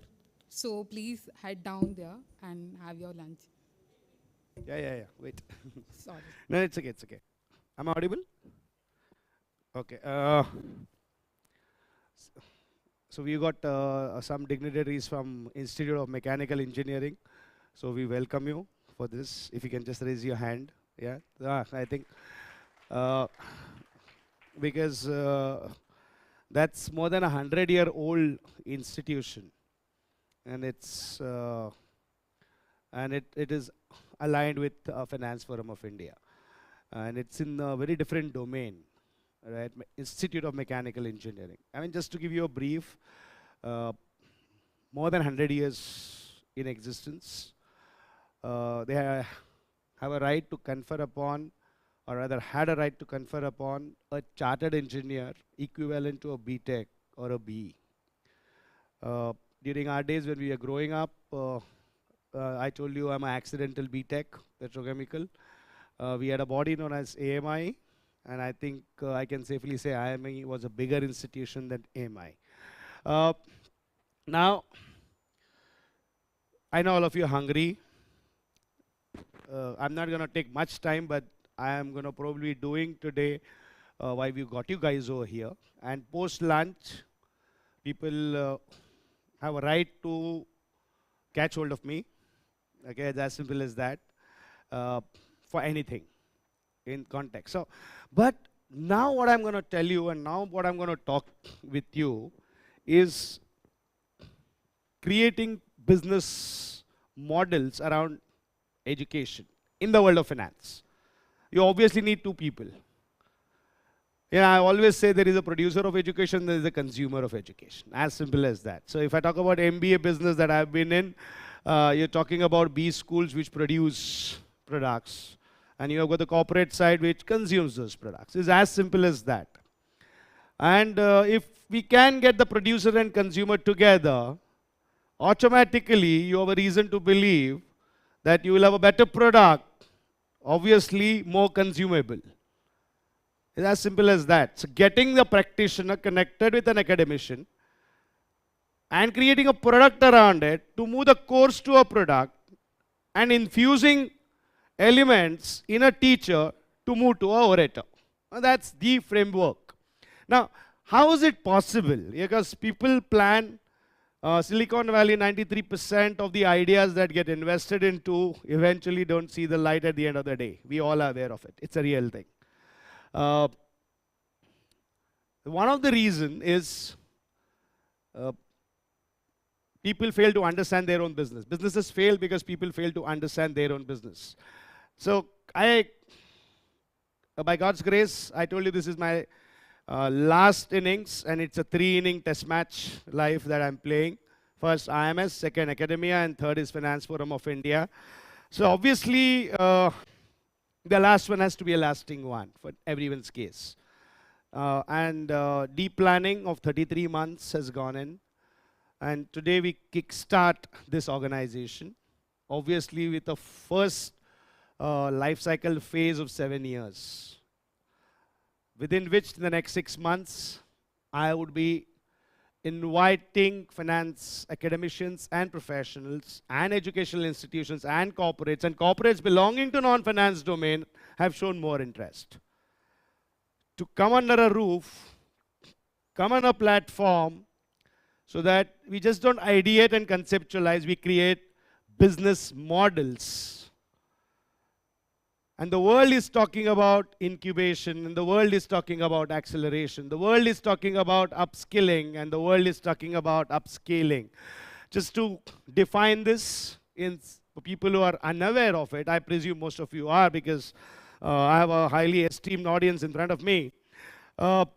Upskilling is addition of skills, upgradation of skills, which is not necessarily backed, in fact, not backed with post-graduation. Upscaling is building onto aspiration or upgradation of aspirations through post-graduation. Incubation is ideation to conceptualization to roll off. Acceleration is rolled off, being scaled up. And in the context of model of education, it is PSDD. So practically, practitioner, academician, and FFI on FFI platform, and FFI and on FFI platform come together to ideate, conceptualize a course into a product. Step number 1. Step number 2, roll it out, incubate. FFI will incubate at its expense. Step number 3, life cycle phase, 1,000 days, survival. Step number 4, acceleration, which is scale up. And this is how we strongly believe that Finance Forum of India would be a upscaling aggregator in the domain of finance programs globally. And when I say globally, I mean globally. We've already initiated our talks with AACSB, which accredits the best management schools, including Harvard. We've already spoken with CMAN, which is a Central Europe-based institution, and they are more than happy to have us onboarded with them. I was in Europe last week in Paris, did visit HEC Paris. All I'm trying to tell you is it's a model which is going to be aggregating, upskilling, upscaling, education business models, and of whose, when I define whose, it is you, if you are interested. As simple as that. How is it possible? Just to tell you this, and this has to be understood. IMS, a conventional coaching institution, a course of CAT, simple, like any other course that you do. The course was originally in correspondence format, if people are aware of it. Kitabe, simple words, material business course. Somebody thought, इसको classroom में पढ़ाते हैं. Obviously, एक batch, दो batch classroom में पढ़ना चालू हो गया. course, which is what you do. 1999. One center, one place where the course was executed. Moves to product. Teacher skills move to oratory skills. 2009, 100,000 plus students, 150 plus centers, 600 plus people. Scale up, incubated, 1,000-day lifespan, scale up, proven. Not trying to boast. I am the ex-CEO of IMS who called it off in 2009 because I wanted to scale up business schools. That's point number 2, which is ASBS MBA, Academia Schools of Business Studies, for the student community, for the product, and Academia supported B schools for the statutory bodies. We aggregated management schools, offline, statutorily governed, AICTE approved. No one has done it. I don't have a competitor in Bombay at least, if not in the country. Two of my assignment, 13 years each. Unacademy, what it does, it aggregates teachers like you, creating an online platform. Go to an academy platform, you can offer a course. They won't incubate or move it to a product. You still continue as a teacher. Not trying to find faults or flaws with some business model, but telling you what the DNA of that organization is. Upgrade, aggregator of upskilling and upscaling programs. None of the programs are in offline manner governed by statutory bodies in this country. Not trying to find faults or flaws. People are doing it in spite, despite faults, gaps. Here is a platform where it's within the legal structure of education in our country. Opportunity for academicians and practitioners to be a part of this movement, if I were to call it. Yeah, this is my last innings, and I want it to be a lasting one. Ladies and gentlemen, I would now invite Professor Anil Menon and Savi Madam, to just launch something. Are they going to come there? Where is Shanak? Tama bolo to.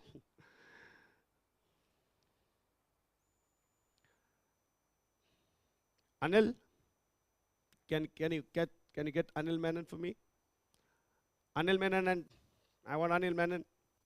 How is the inauguration going to happen? The launch? Over there? No, let madam and both of them do it together. Please, ma'am. Anil, please.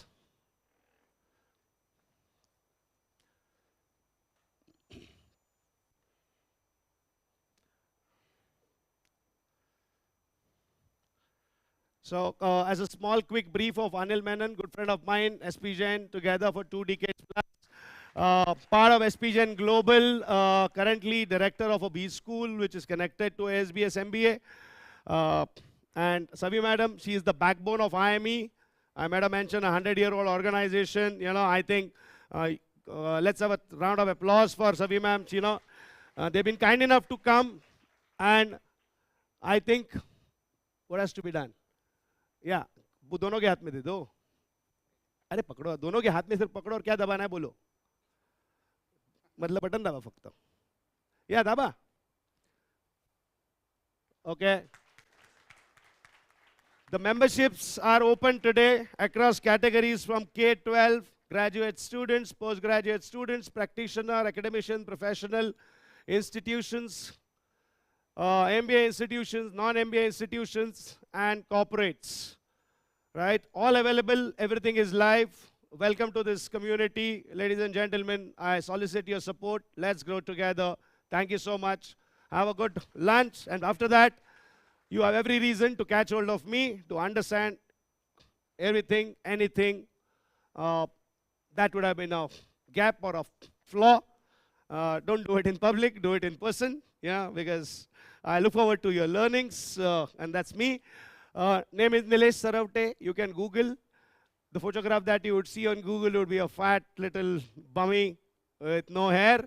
Today somebody is different. And this is precisely what I want to do with this, my last third innings in my career, Finance Forum of India. Thank you so much, ladies and gentlemen, for being here. Thank you so much.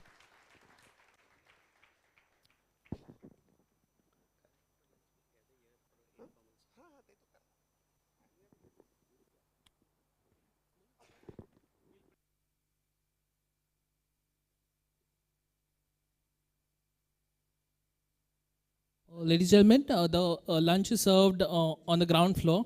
So you'll have to go outside near the gate. The entry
कर रही है, what exactly are the services within that industry, उसमें क्या आपसे expected है, तो ये सारा detail एक one pager on every industry and about 20-25 companies in each industry, we will have that as a repository, and that will be available to every student. So I believe कि एक basic understanding of what the company is expecting उसको पता चल जाएगा with that one note. That is one, that is insights. Second is research and publication. We are looking at a quarterly journal, and research is what we want to focus on, because there are plenty of issues that are likely to come. Now, someone told me that I have a friend at Sintel.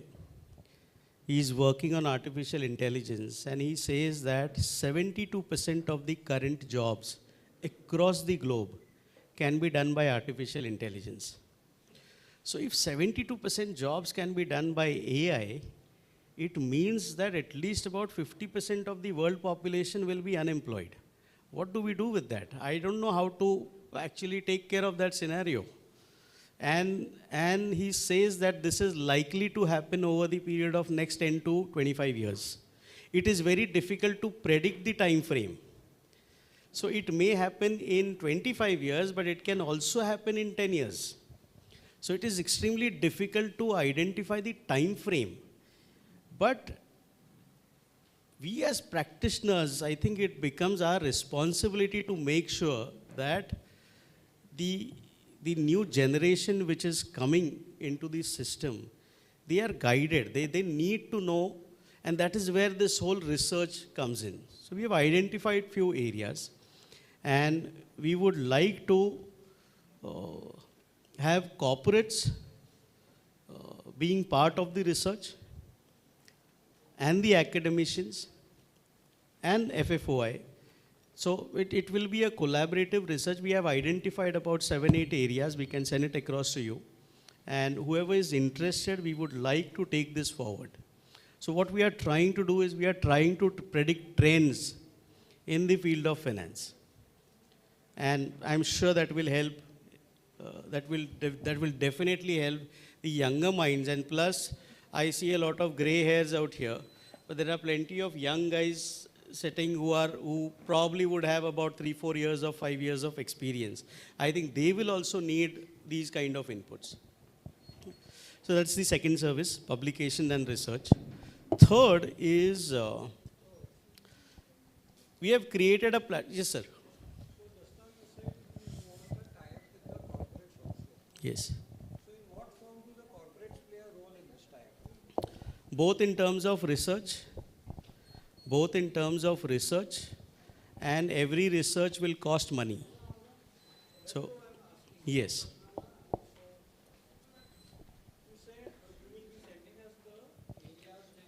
Yes, yes. And then you will be spelling out what will be the type of a cost involved in that? Yes, yes. The third service that we are planning to offer to the students is Surge. Now, there are two elements to Surge. One is training the students in terms of public speaking. You'll be surprised, I have been interacting with engineering colleges. About last year, I interacted with last to last year, I interacted with about 42 engineering colleges. Technically very strong, but their ability to communicate what is here is a challenge. So Surge, sir, I'll just explain them all the services and then you can take over. Surge is a combination of two elements. One is training on public speaking, and second is we will invite people from the industry to talk about their experiences. So the first talk is being organized in the month of June, and our first speaker will be Economic Affairs Head from the Japanese consulate in Mumbai. This will be an online session, and we'll send across the details to you. The fourth element is Node, K-N-O-D-E. It's an online networking platform. So, yeah. Being a chartered accountant and associated with the Institute of Chartered Accountants of India. Today I am a practicing chartered accountant. But this is one thing which we fall back when it comes to actually public speaking. So that is the thing I feel the students of today also, it's right from the era when I cleared, it's around 30 years back, till today, CA students are not very good, speakers. That I don't know how many chartered accountants are here today or they are pursuing CA, but this is what I see, sir. So, so Institute of Chartered Accountants of India, when they deliberated on this issue, this was spotted, I think in 1998 or 2002, I'm not too sure. They introduced the concept of GMCS, which you guys, yeah, but it has not served its purpose. Let me be very upfront with you. So GMCS was a concept where they, I mean, the biggest challenge of being a chartered accountant or even an American CFA for that matter, or a CS or a CMA for that matter, these are all self-study oriented certifications, professional certifications. Now, precisely you miss out on interactions with fellow colleagues. You miss out on what they call it as liberal thinking process. You know, nowadays the world is talking about liberal education, holistic thought process. Nothing to take away from CAs and CMAs and the CFAs of the world. They are doing their fair bit of justice to what they were supposed to do. But yes, you aptly pointed out communication is a serious, serious concern. Amongst all professionally trained individuals, whether it is even US CFA. So if you look at Mexico, where if any of the Latin American countries, but Mexico specifically because I have a first-hand experience, a lot of 10 CFAs drawing salary upwards of $300,000 per year, which is a decent amount of money in Indian currency. They couldn't speak for nuts. And what happened was they were invited in Italy for, and then they suddenly realized they are better off than the Italians. Okay, so when we say communication, oral communication, since charters mostly operate in India, and Indians per se speak pretty good English in that category that the charters deal with, on a scale of relativity, the charters are little far behind. You send the charters to countries like Lebanon. I'm sure an Indian chartered would outskill in oral communication in English vis-a-vis a Lebanese. So the way I think is the orientation of a professionally certified individual in the world of finance, US CFA, Indian CA, CMA, ACCA from UK, has to be that of a global professional. If that happens, then it may not be English, it might be a portfolio of languages that these guys might need to be trained on. Language skills will play a vital role. My university, where I am a part of, I'm connected with them, obviously. You can't call off an assignment overnight. Mantralaya is not going to like it. So we just launched language training programs. And this is Mr. Modi ji. I don't know how many of you are aware of it. Modi ji has just, not launched just, he's been talking about it for 2 years, Skill India mission, which you people are all aware of, which is in public domain. But he has also been talking about international skill centers. And you know what is the vision of international skill centers? You would be shocked and surprised to know, and which is phenomenal, is mobility from India to the outside world. So that the skill gaps of the developed countries and the developing countries will be filled in by Indians, for which Indians need to be trained on foreign language, and that's how India will become a skill capital, global skill capital that one is talking about. So we strongly believe that it's going to be a portfolio of languages, not just English, is the future, for all these professional certifications. As far as value add for qualitative charters are concerned, what we conceptualized as far as finance forum is concerned, most charters that we've dealt with, and I've been dealing with quite a few of them, not to take away the technical knowledge that they possess. Obviously, they are like doctors of accounts, and no one can substitute that, even auditing and taxation for that matter. But when it comes to exotic finance, areas of exotic finance, if somebody talks about bond valuation for that matter, let me assure you, not too many CAs would qualify to do analysis, the betas and the gammas and the deltas of Black-Scholes options pricing model, the real finance that one is talking about. And this is an observation. Though the things are covered in the syllabus, it's not that it is not there, it's there. But the importance is not felt because a chartered 3 years of articleship, automatically things auditing, taxation, practice. At max nowadays GST, because that's where the support is needed. Indian tax system, Indian tax regime. So they miss out on areas on the likes of financial analytics. They miss out on areas like fintech. They miss out on areas like hedge fund operations. They miss out on areas like investment banking. They miss out on areas like the futuristic BFSI. They miss out on primarily areas which include financial engineering. So, we strongly believe the value add for all these professional certifications through FFI will come through a program that we've structured called as financial engineering. The details are there on the website. You can have a look at it, okay? And obviously, when we structure product, I told you it is PSDD approach. So P is never a single P. It's always a portfolio around a domain. It can be a one-day program to a 2-year program. And that is very, very vital. If you don't do it, the chances are that you miss out on a potential target group, the customer, right? So that's being structured. It's all there on the website. Why am I sharing this? Is because this is where we want to bring in a small element of, not revolution, that would be too strong a word, but movement, where the skill gaps and even the attitudinal gaps are being addressed. Knowledge gaps do get addressed by Quora. You go to Quora, it's a free website, you get everything available.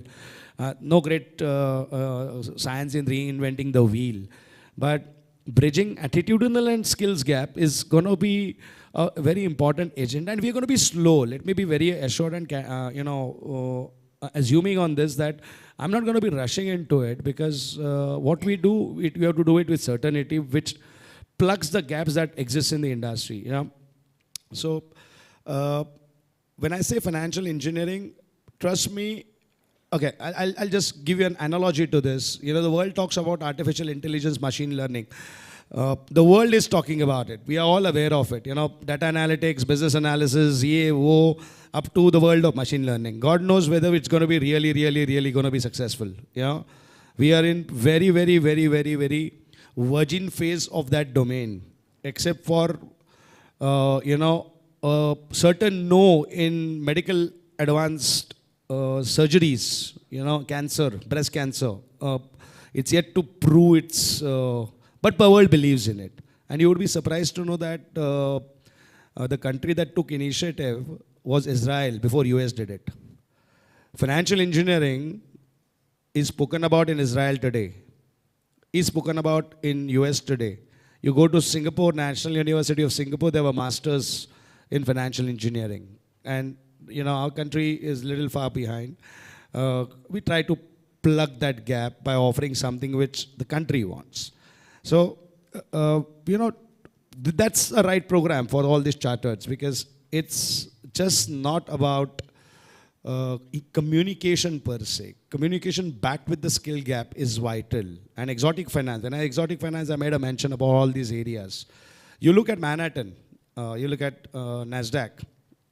I'm sure everyone is well versed with what happens on the high floors of Manhattan, or the who's who of the financial world, global financial, the guys who are on the NASDAQ and guys who work with Dow Jones, guys who work with the investment banks from US, the private equity funds, the biggest hedge funds, they operate out of that place.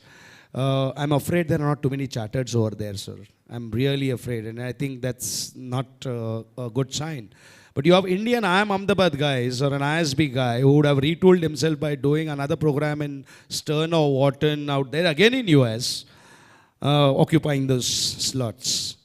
So, we will make an humble attempt, in trying to educate and trying to bridge the skill gap that the charters potentially have. So that's an humble submission, sir. I think let's do one thing, sir. You're already in this. Let's continue with this, and I will take the services later on. No. You need to tell services. Otherwise, you will not have members. They all have to be your members first. He heads the membership vertical. So obviously he's a well-trained professional in the world of education for last 2 decades plus. Management graduate, was ex-CEO of a education company in the past. So he knows what he's talking, be assured on that. But ideally I would like to take questions as and when they come. As and when they come. The way I just picked up and I said I'd like to answer that. But I think because you're geared up to answer most questions, don't worry. It would be incorrect on my part to pull up a mic and say, okay, come on, guys, shoot questions. I'm the only one. Okay, I don't claim to be a master of finance, okay, because I always tell this to my student community. My wife is a doctor, by the way. 2 reasons why am I sharing this. One, I'm married, okay, and second, I'm married to a qualified person, who understands the human body better than I do, better than most of us do.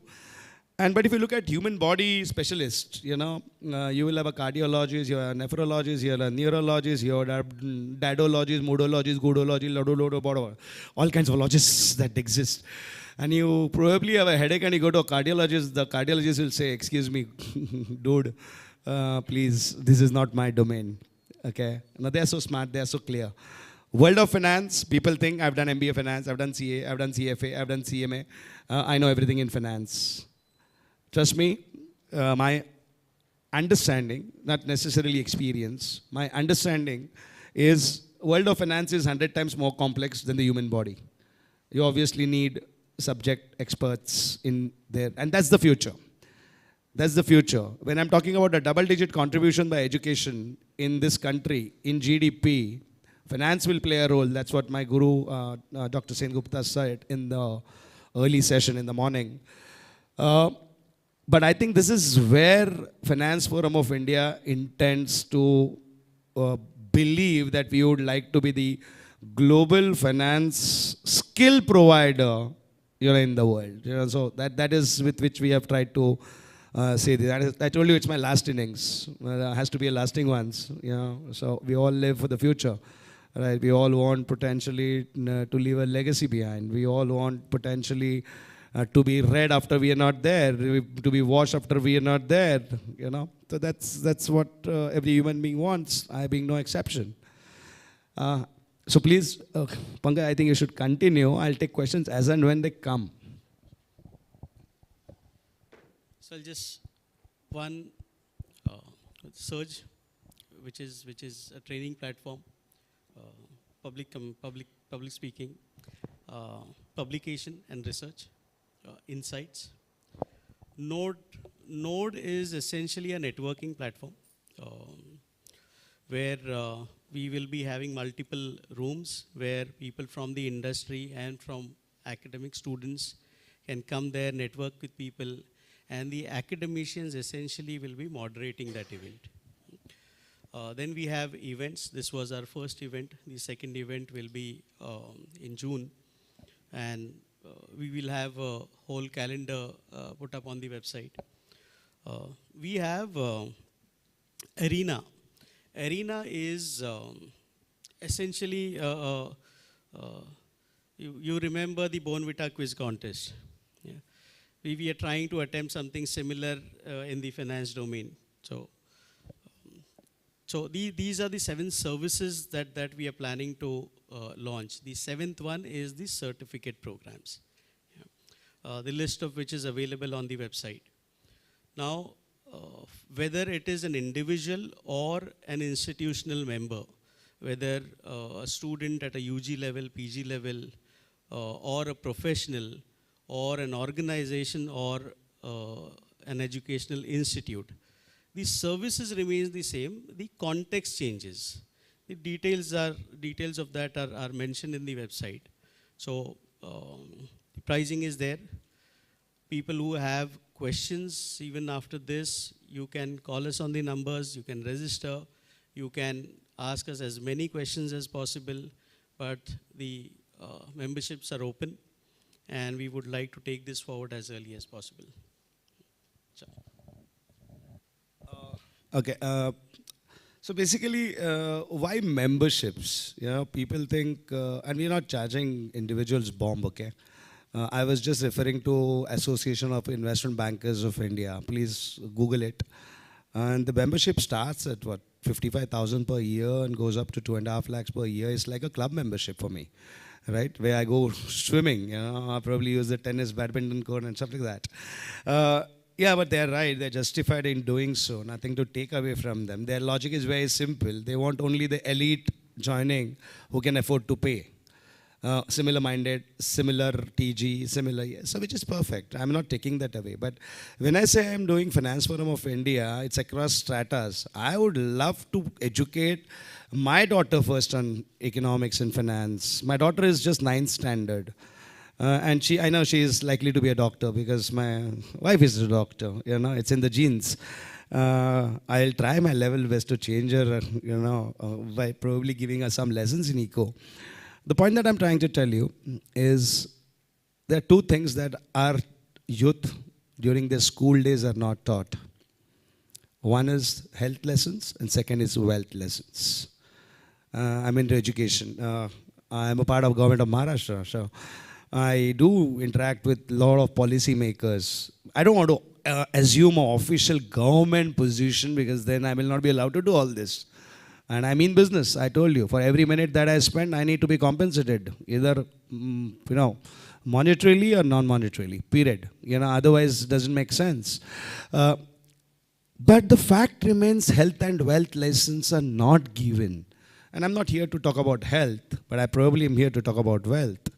And wealth starts with economics. And that's why if you look at one small statement that Finance Forum of India, what does it stand for? The positioning statement. It bridges the gap between economics and finance, economics and business. Simple words, economics is the mother of finance, finance is the mother of business. You don't know economics, no role to play in business. Senior roles don't come your way, never, ever. You need to know finance, again, for the senior roles, irrespective of your function, whether you're HR, marketing, operations. Nowadays a lot of people say I'm digital stud and digital dude and do it and all that. But you still need to know economics first. You still need to know, finance second before you know your domain. So that's when I'm trying to open up the strata, right from K-12 students to the most brilliant elitist of professionals. I can't afford to be steep on the membership.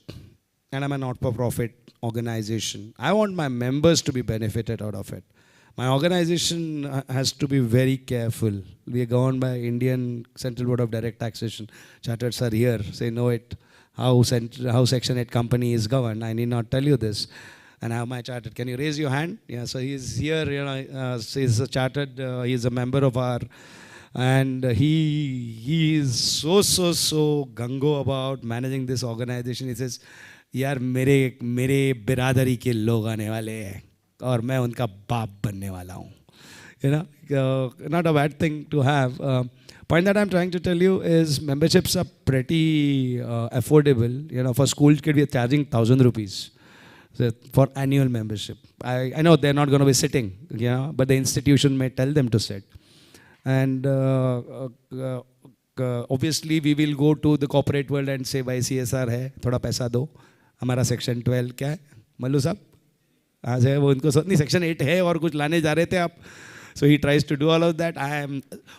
I need not know everything in finance, though I'm a CEO of Finance Forum of India.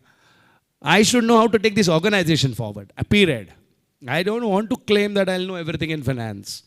I may be a finance specialization student, ex-investment banker, people say, kitab likhi hai, research kiya hai. Bhai, there are hundreds, thousands, millions of people who know more finance than I do, and I don't claim that I know finance. But I know how to build business model within the finance domain, conceptualize an organization and take it forward. That's my role as a CEO. So our memberships, I told you, are very, very, very affordable. You can go and Google and look at it. Obviously, corporates I'll charge. Yeah, corporates make a lot of money and they're going to make more money out of us. I know that. Okay, and I'll obviously subsidize practitioners and academicians, because they anyway struggle, and especially the academicians, and they always feel that I need to make little more money. So we would love to create platforms, and that is what I mentioned. I want every academician practitioner to come together and structure product models, and we'll incubate and accelerate. You will be the beneficiary. And that's the whole idea. See it for yourself. And why did Vishal Bhojani present? You know, you would have been surprised, and somebody might have thought, like, one was a super old 72-year-old man. Second was, don't judge my age, I'm always 27. But the third one, obviously was a relatively younger guy compared to the audience that was sitting. But an academician who has converted a course into a product, moved himself from a teacher to an orator. Orator is just not oral skills, the pedagogy, and has created a business model worth millions of rupees, which is not bad. Please. Similar background as people sitting over here. And that's what we want to incubate as Finance Forum of India. Every individual academician is capable to create a product. Product makes you immortal because it stays after you are not there. And everyone always believed that आप जो भी करते हैं, humans जो भी करते हैं, do it for the future generation. We prem pude धावतो. Sorry about Marathi, but that's what they say in Marathi. You always think about the future generation before you think about the past generation. We all do it. We all have done it. Your wealth that you generated is gonna be inherited by the future generation. Now, wealth is not necessarily monetary wealth. The product that you create makes you immortal, which is inherited by your future generation. And that's what an academician has to believe, supported by a practitioner, so that we become global skill capital in the world of finance. Understand the connecting the dots, analogy over here. Questions? Most welcome. Feel free, ladies and gentlemen. I will obviously chat individually also with you. Be assured on that. But things which are generic need to be spoken. If I can answer, I'll answer. I'll also not probably pretend to give you an answer because you'll have stalwarts over here. And it's not an MBA class, Yeah, sure. Sure. Why don't we have a mic over there? Yeah, sure. Just say your name, your background, and then get going with the question. Yes, sure. Good afternoon, audience, and good afternoon, sir. Thank you for this opportunity for me to be present here. Because of the event, I am here because until or unless the event is there, I am not here. And one common thing what we are here for is nothing but finance. And I am from finance background. My name is Anik Shah. I am working with Motilal Oswal Financial Services, Prabha Devi, since last 8 years. And one of the topic previously, just before the lunch, what the other guy had spoken about is on derivatives and all some products. So that is what I am more related to, which is commodity and currency markets. And since 20 years almost, 2005 January, I am into these markets. And you, as you rightly said, just after when our sir has raised a query that education is going to be in a double-digit growth in India. Not only education, but specifically finance education. And that is going to contribute the growth of GDP of India as well. So this is what I see, I have personally perceived that in the last 20-25 years, what you have seen, IT industry contributing to the India's growth story. I see next 15, 20, 25 years, finance industry is the industry which will definitely contribute to the major portion of India's GDP. And that is what I wanted to highlight here. Thank you. Thank you so much. Now, since you are in the derivative industry, I have a lot of student base over here, and I think some things happened in India before these students were born. Okay, so there's some young faces over here. And I think if I say 27 is my age, then I think even if I was not born, but maybe that's not true. So derivatives, we all talk about it in forwards and futures and options and swaps and stuff like that. Theoretically, there's a plenty around that. But I think one thing everyone should know, why did our stock market, the National Stock Exchange, launched derivatives on its platform. It happened in year around 1995. 95. Yeah, 95, 95 was the Neve Rakhi gayi thi. 95, 96, okay. Why? So, Singapore, CIMEX wanted to trade on Nifty. CIMEX launched Nifty, futures, the instruments, and there was a research, not research, facts and numbers don't lie. The amount of FNO volume on Chinese market at that point of time, the Chinese derivatives, was bigger than 100 times of India's GDP on a daily basis. And the statutory bodies, we all know taxes and death are the only two realities all over the world, right? So government have to levy taxes, and they make some monies out of it, on anything that any NDD or any individual does, all over the world. We are no exception. If we had allowed Singapore to continue the Nifty derivatives, we would have lost on the volumes. The volumes resulted in transaction taxes that are applicable nowadays. And then obviously you have the IT and the interest component and the GST. Imagine the volume of monies that the government would have lost had we not launched it. I think you look little younger, though you said 8 years of experience. So I'm sure you may have been born around 95, 96 days. Oh, you look very young. You're lucky. No, I wanted your age to be known to the public. That is the idea. So logically, no, perfect. So the point that I'm trying to make over here is, yeah, and economic guys probably go younger. I'm an economics guy. Okay. The point that I was trying to tell the audience over here is 95, 96 when NSE launched it, we were not ready. We were just not ready. If you Google it, research it, talk with the guys who were there at that point of time, our systems were not ready. And you're talking about a risk management instrument launched on a platform which was not ready, which means it was riskier. And we still went ahead with it. And it's recorded in the history of India. This is something which I think my audience, especially the younger ones, born after 1995, 96, should be aware of.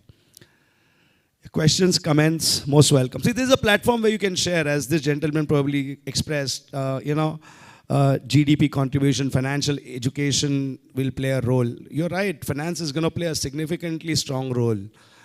I run a very successful business model, for your information, extremely successful. But I see 100 times more potential in my third innings. I'm being very honest. And 100 times for the same time of span that you spend, I think it's a good risk return, framework to have. We all finance guys.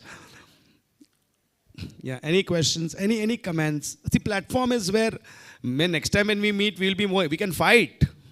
I want my audience to fight, argue. It's very important. Qualitative discussions happen when there is a qualitative argument.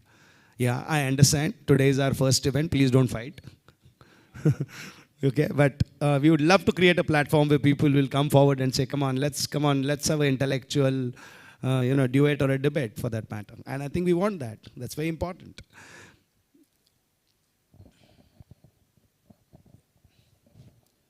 Your name, background, and little bit, yeah.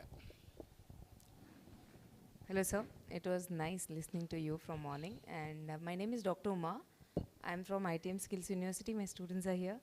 And it's good to see them on their toes, learning finance. Thank you so much, sir. They've been speaking about you as well. My simple question is, sir was mentioning about research. So being an academician, I'm more keen on knowing whether it is economic or finance. I'm a finance researcher. So who are the users of this research? Like, where do you want to? Okay. Now, I'll be very, very, again, candid over here. I really will not be entertaining, okay, being very upfront, okay? Uh, Research which is done for the heck of called as research. Okay. By the way, whatever is getting recorded is going to go live, everything? Okay, so then I have to be very careful, right? So I have a lot of good friends over here who've done their PhDs and all that, PhD guides and all that. So India follows a very peculiar system, okay?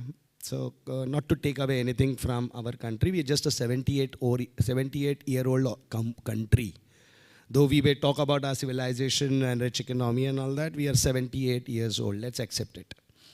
So our education system is still the medieval British education system, where PhD is a mandatory requirement for people to assume administrative roles. And for you to become PhD, it is mandatory for you to do research, right? So what has happened, research in India, please, nothing to take away from people who've done their PhDs and doctorates and all that. Dr. Uma, kindly pardon me if I send a wrong message to you. That's not what I'm trying to tell you. Yeah, absolutely. So in India, research becomes involuntary in nature. Okay, what do you mean by involuntary in nature? Standard 10th, standard 12th, graduation in India is involuntary. 10वीं बच्चा करता है, 12वीं करता है, graduate करता है.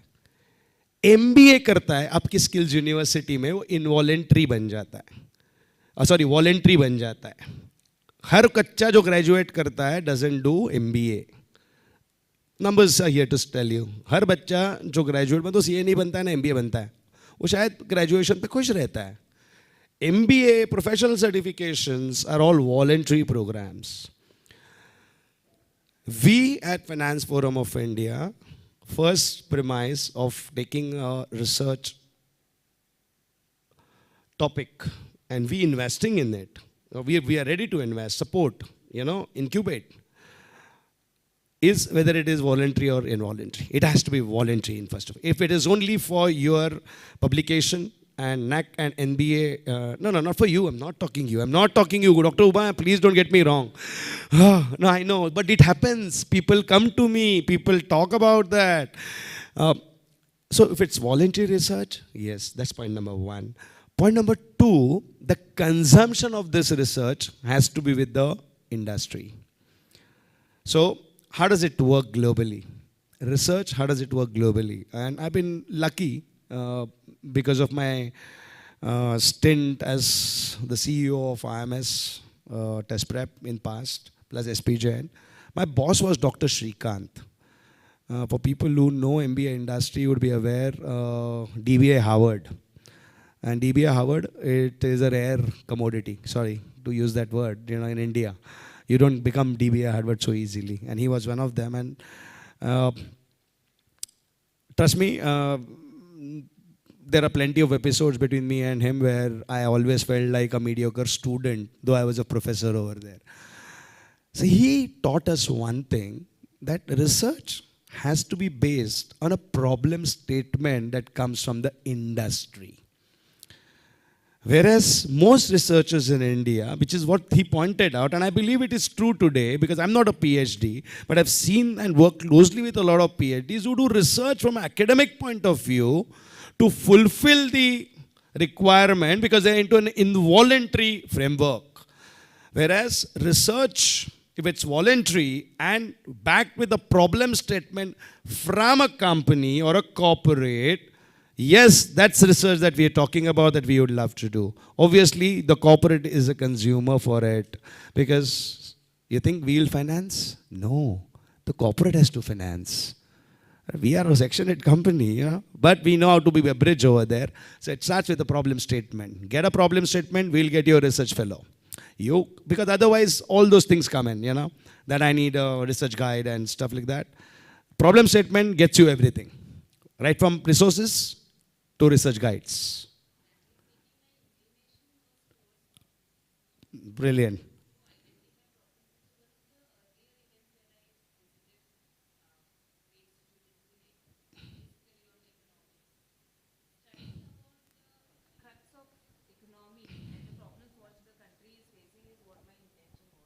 Okay. Okay.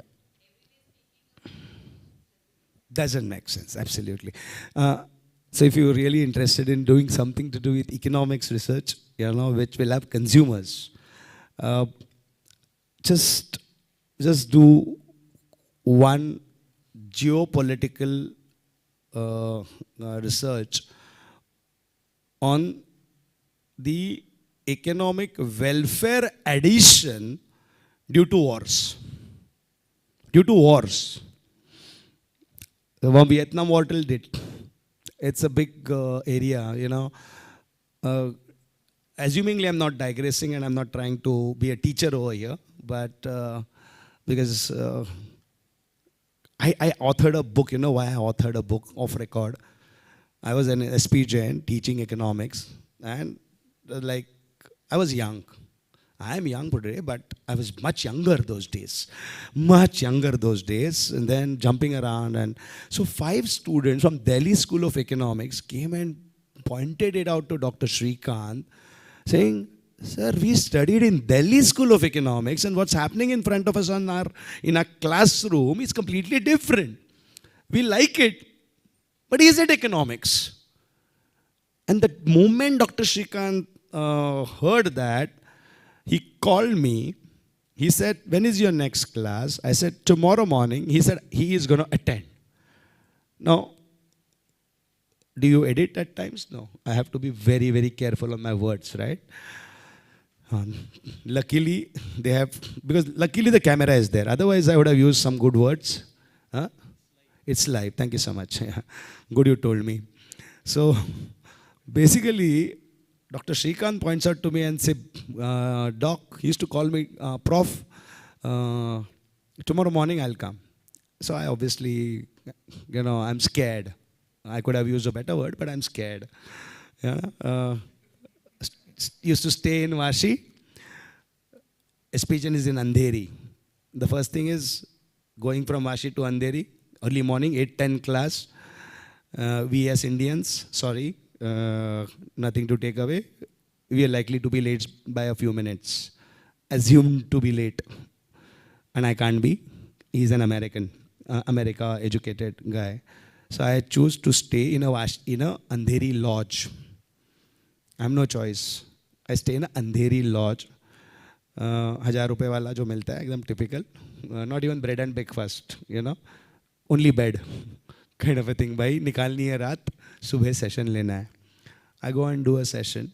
He calls me and he says, Prof, I write a book, then only the world will take you seriously. For me, it became purely voluntary. I was never a research guy. I did a hell lot of research. If, a lot of articles published, which are part of the book. So that's why I told you, this is a fascinating topic for you, voluntary research, brilliant. You will have consumers. You will have countries as consumers. Okay, why this topic? We all talk about America, and US. And there are only 2 kinds of people in India, okay? The one who love India, the one who love America, and the one who hate America. Simple. It's either a love or it's either a hate. Simple. There is no third audience. Neutral is there who are unaware of what is happening. So, US has always been a catalyst in most of the wars that have happened. It's growth beyond the geography, to make US what it is, US. Today also, no one talks about US recession. They talk about UK recession. Europe getting into recession. They don't talk about US is back. It was near zero unemployment. It is crazy. With a system that exists in America, near zero unemployment, it's a massive, massive parameter. It's all linked to what I just made a mention. Yeah, suggestions, comments, everything welcome. My guys were saying today, sir, दोपहर को रहोगे नहीं ना, तो फिर problem होगा. So, that's why it is a Saturday. Okay, Saturday is a day where, government offices don't normally work. And even if they work, you're not summoned to be there. So that little leeway you have. Second, Today being a second Saturday, is it? Yeah, thank you so much. So the private corporate doesn't work, right? So that's the second side. And incidentally, it seems yesterday was a very big Hindu day, Akshay Tritiya, right? So you normally don't party, with a whiskey glass in your hand on Akshay Tritiya day. So you will wake up in the morning on time on Saturday, though it's a holiday. So that was this day chosen. Yeah. So questions, comments? See, I want people to feel free, enjoy the thing. I still can't be myself because of the video camera, So students, some of them who know me, they have seen, your ITM girls, guys, your group probably is honked with me. They say, so what kind of words you use? Our teachers, if they hear, all that kind. Yeah. Yes, sir. So, as it was mentioned, there will be a focus of the forum in terms of, you can say, speaking skills or communication skills of the students which you are going to train through your programs. My experience has been, because I have been a, you can say, public sector banker for 20 years. Thereafter, I moved to the entrepreneurship and I started my own IT company.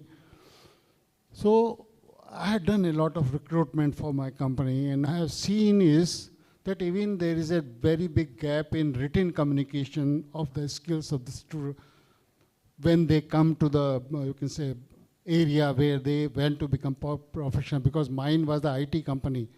So they need not to involve in much of the written communication. But when you move into the corporates, I think after a certain stage, it is not the work you do, it is the way you written, in writing you communicate. And that is, in my personal perception, there is a very big gap. You become engineers, you become MBA graduates also with their flying colors. But I have personally experienced that their communication, written communication, in many of the cases has been very much poor, and majority of the cases it has been only standard.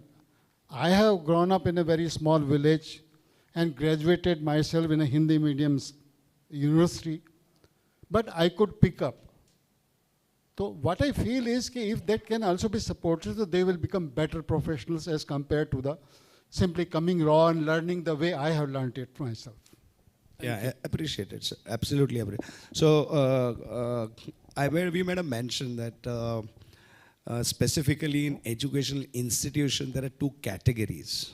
I made a mention of MBA institutes and non-MBA institutes. Primarily, you look at the best management schools in Bombay, I won't name them. I can name the good ones, obviously, SB Jain and Jamnalal Bajaj and IIM Mumbai and SJ SOM and BITSOM. There is a lot of emphasis on WAC as a subject. True WAC. What you're pointing out is absolutely meritorious. Most managers, most MBAs can't write. You're absolutely right. Having said this, as Finance Forum of India, we are not thinking about a communication program. Please don't get me wrong. There are entities who are supposed to do it and who are fairly making an attempt to do it in that direction. I believe ITM has a communication program and stuff like that. And I'm sure Academy also has that. So, written communication, if somebody has to improve in the context of finance, then the best thing to do is what ICFI does in Hyderabad. Okay, so for people, all are from finance. So ICFAI, the Institute of Chartered Financial Analysts, it's actually a name which is not gone down well with the US CFA. There is a Supreme Court case going on. But I think one good thing that this Indian body has done, promoted by Yashasvi and Besant Raj in 1991 or so, is a lot of written research in finance. A lot, because the name itself was, Institute of Chartered Financial Analysts of India. So obviously it all started with financial writing, financial reporting, financial analytics. So financial analytics is what we are talking today. They started talking about financial analytical communication, FAC, which was wonderful. And you will be surprised that this body creates more cases which are acceptable cases for academic and corporate purposes, more than anyone else, any other entity in entire Asia. So when we say we have a research and publication wing in FFOI, we will make a small attempt, but moment we get quality members who are ready to potentially give that element of time, and it should be a win-win, we would love to build on to it. It would be incorrect on my part to say that we can do everything in terms of the skill gap matching. It will be incorrect. Yeah, but you are right. You pointed out, people, when they say communication, people only probably emphasize on the oral communication. Whereas more important today than ever before might be written communication, because all students, all corporate professionals are hooked on with social media. And you write on the social media thing, before you probably give your voice note. So, and there have been cases where people have been sued and people have got behind bars for using wrong words. So you're right. Yeah. Suggestions, questions? Yeah, sure, sir. Please.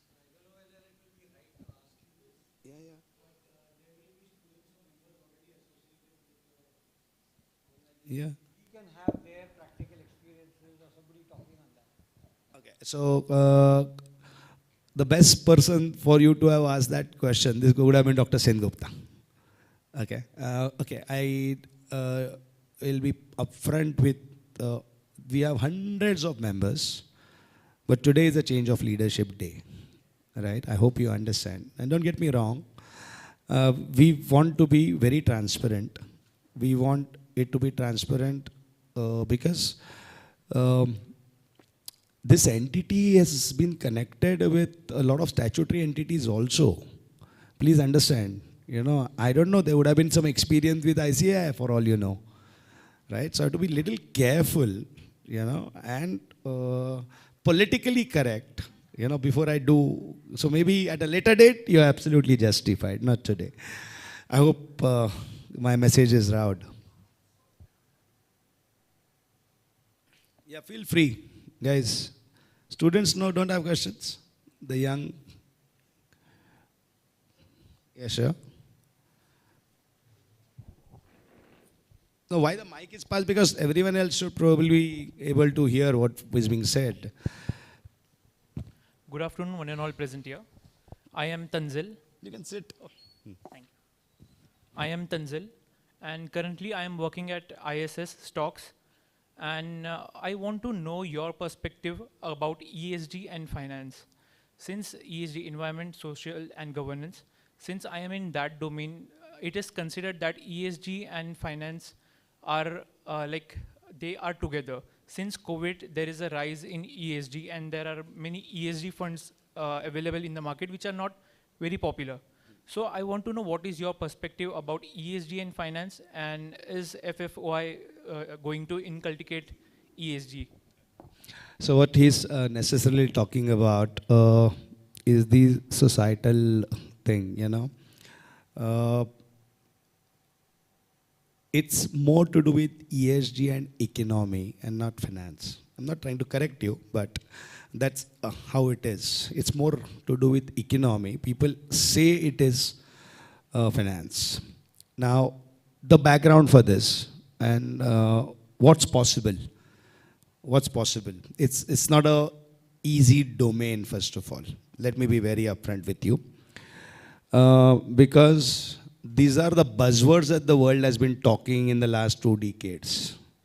When you talk about global warming, yeah, green revolution, green evolution, green energy, all those things that the world is talking. Why it has been spoken of late more than pre-COVID era is because the world is scared that you have another COVID kind of a phase for the next generation. It happened 100 years back. Spanish flu happened 100 years back, and it did happen. Not too many people are aware of it because it was a part of history. And then something happened, which was again a virus thing that happened. But if you look at Indian history, India has always been plagued with concepts like plague. The plague ki saath, plague outbreak. So ESG has been spoken, and it's got more to do with economy than finance, first of all. Why environment? Why environment? Because Corona, whether it was a geomedical crisis or a politico-medical crisis, people are still debating. Let's again. Environment did not get affected because of Corona. Understand? Society did get affected because of Corona. But there is environmental damage happening which might result in something which may not call it as pandemic, but something which is unprecedented. Just to give you a small example, why is it being spoken about? Last week, Maharashtra had a hot wave, heat wave. Are you aware? At the same time, we had heat wave. Same time, in areas more or less geographically equivalent to Maharashtra, there was cold wave in Europe. Yeah. Cold wave. Imagine what's happening. It's a balance. Plus and a minus is happening. Now, this is where monies need to be invested in. This is what it takes the shape of ESG finance. Now, if you ask me FFI, we would be willing if we get the right members. Okay, FFI has to be run by members, by the way. Hello, we will have office bearers. Let's be very practical. I will obviously have an organization, you'll have a CEO, you will have a departmental head, you will have this manager, that manager. It's an organization. But essentially, the ideation, the conceptualization, the incubation, and the acceleration on the program thing that I mentioned has to come from members. So it's a qualitative nature of the member skill that will probably tell us whether we are geared up to do something on ESG finance that you mentioned. So I have tried to study a fair bit, what's happening in the world before I did my today. 33 months is a long period to do any kind of homework. It was planned 33 months back. I'm being very honest with you. After the corona, whatever you call, lockdowns were over. Then we had to do something. Yeah. Feel free. Yes, sir.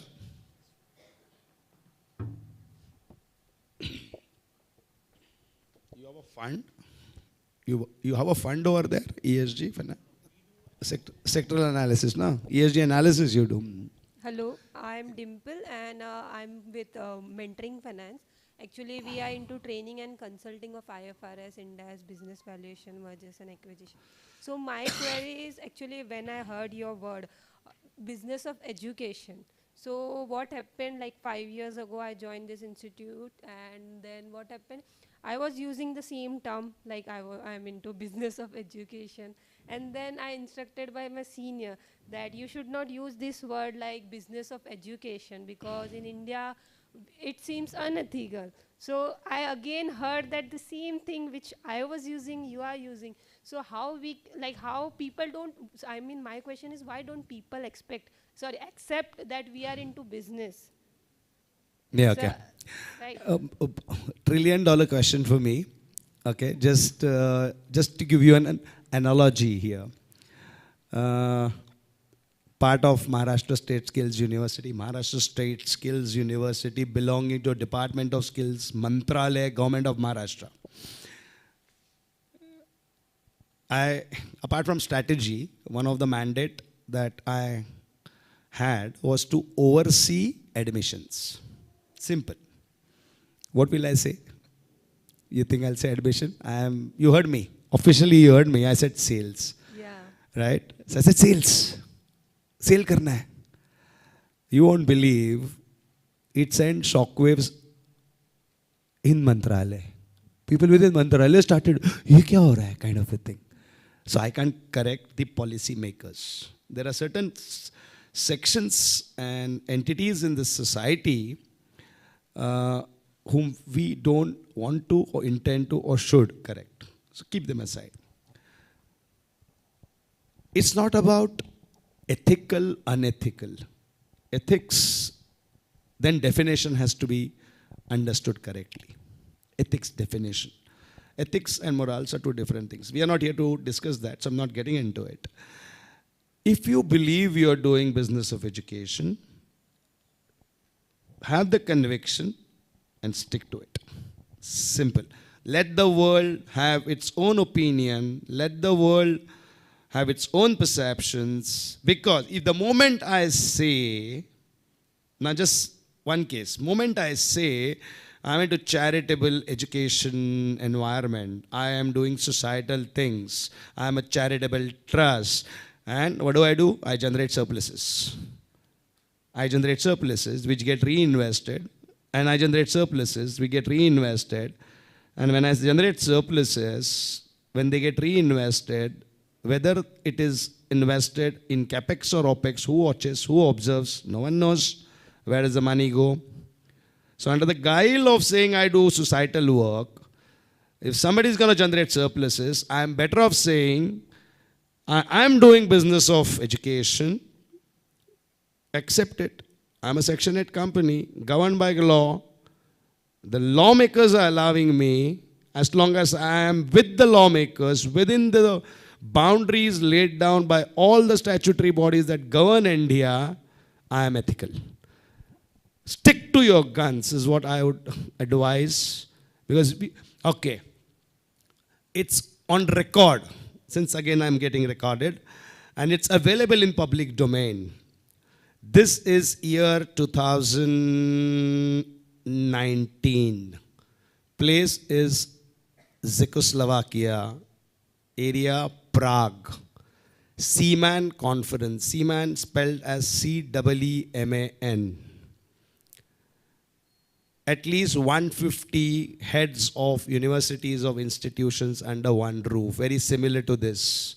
Very similar. In Prague, okay, Czechoslovakia. I am from India. And my only colleague from India is Indira Parekh. Ex-Dean, I am Ahmedabad. Two Indians. We are talking. She is a speaker, I am a speaker in different activities, on the stage and stuff like that. And there are this very high level people, people of the likes of Deepak Jain, Kellogg's Dean. So you can understand. Philip Kotler's boss, for a younger generation to understand. There is one guy, and we're all heads of universities, deans, heads, big B school heads, AIM, Asian Institute of Management, Cologne Business School, Antwerp, Belgium, big ones. Everyone talks about, what you said, we do this, and we do that, and we do that.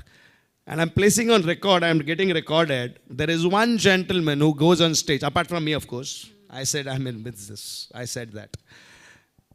I didn't say that. I responded to that thing. One guy goes on stage very senior guy. I don't recollect his name. I think Richard Branson or somebody, but forget the name. The super boss of Hult School of Business, H-U-L-T, Hult School of Business. Campuses, Boston, New York / London, Middle East, Madrid. He goes on stage and says, I do business of education. I do business of business education. Is there anyone else who is doing it? And it's only yours truly. That's me who says, yes, I do it, and I'm proud to say that I do it.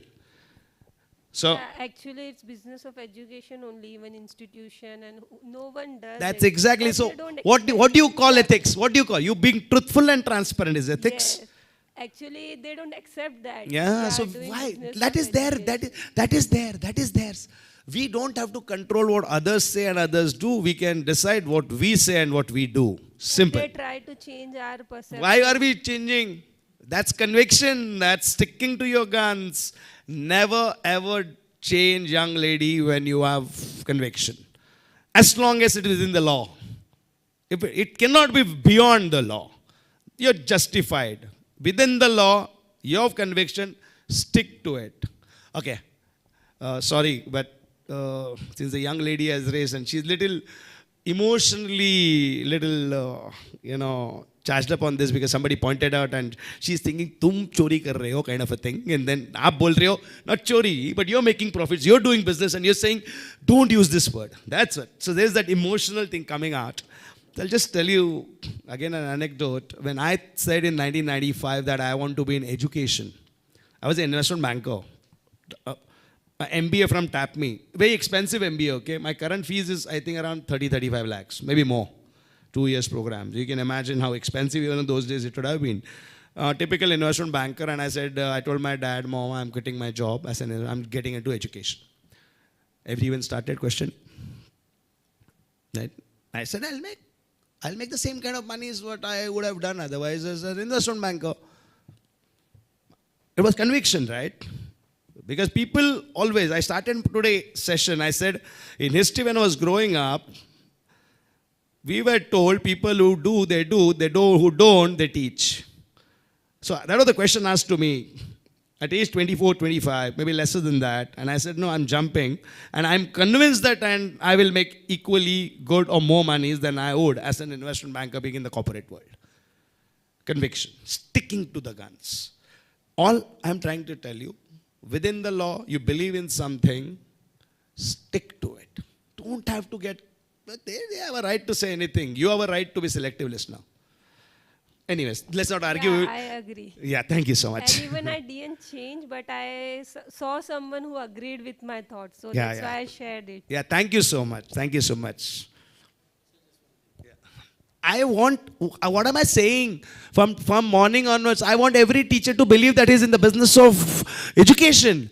Then only he'll move from a course to a product and a teacher to a orator. He will otherwise just be the person who gets that monthly compensation. Why? Because, now just, what's your name, young lady? Uma, okay. Pardon me if I'm crossing the line, I think, okay. Uma is a PhD, head of faculty, finance, ITM, okay. How many years? No, overall 12 years. She has taught 1, 2, 3, 4, 5, hundreds of people in the last 12 years. Umas, correct me if I'm wrong, there would be at least a few students who are passed out who were taught by you in some capacity who are drawing at least double the compensation that you are drawing.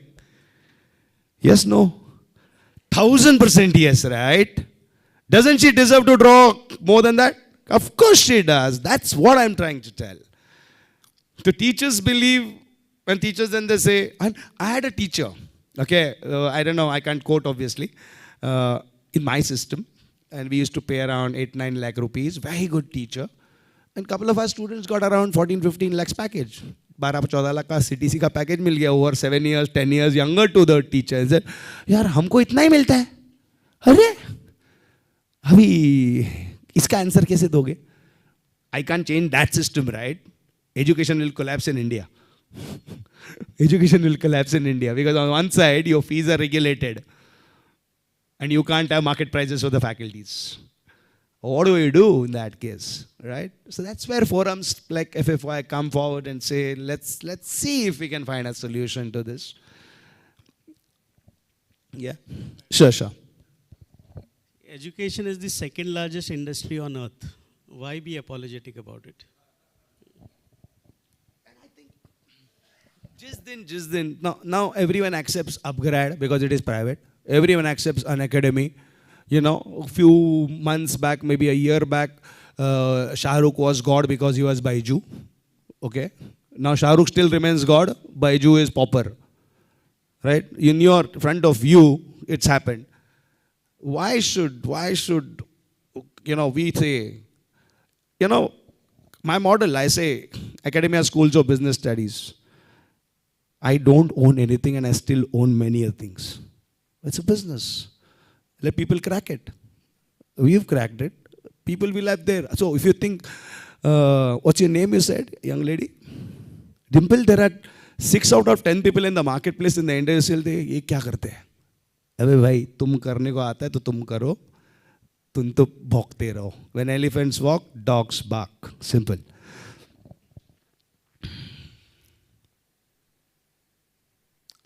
Yeah?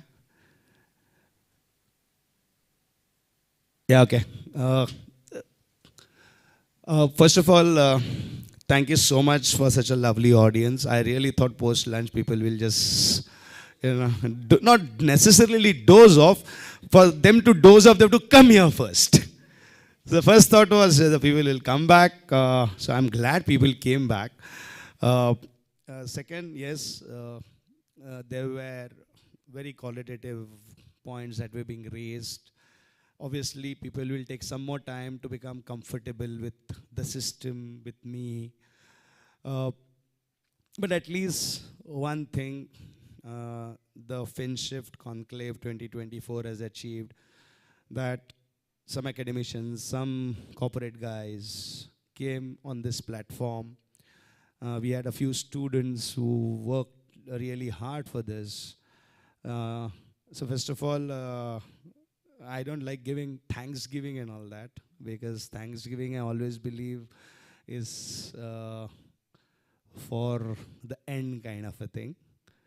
And you know, abhi story to baki hai mere dost kind of a thing.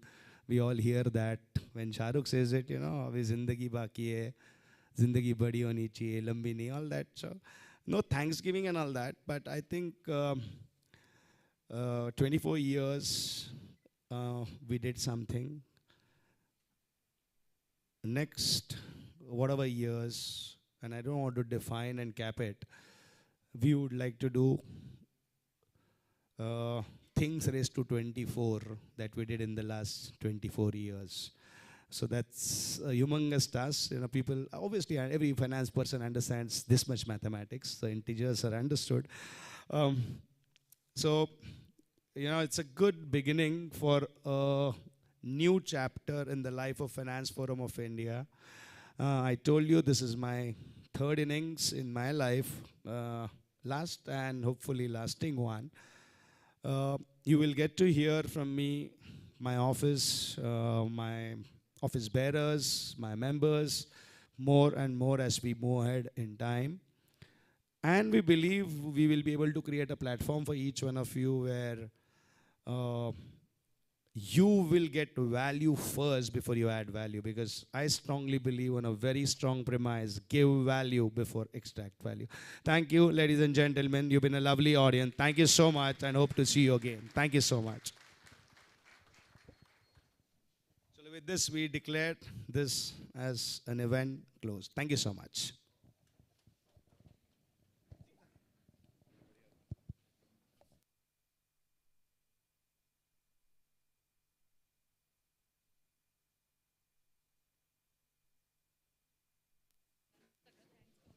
Hello.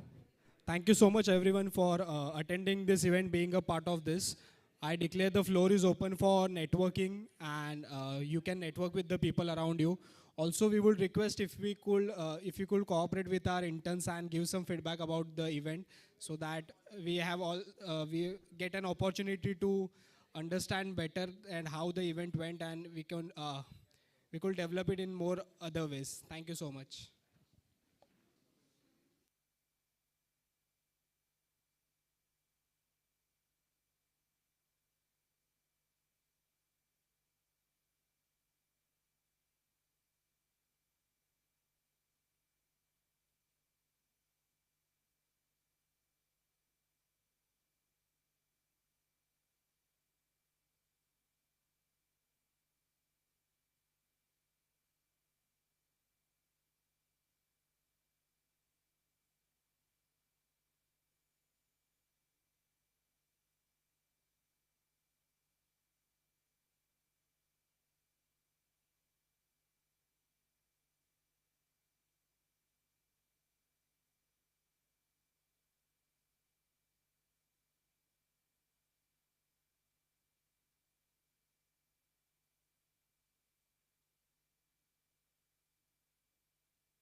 You want a mic also?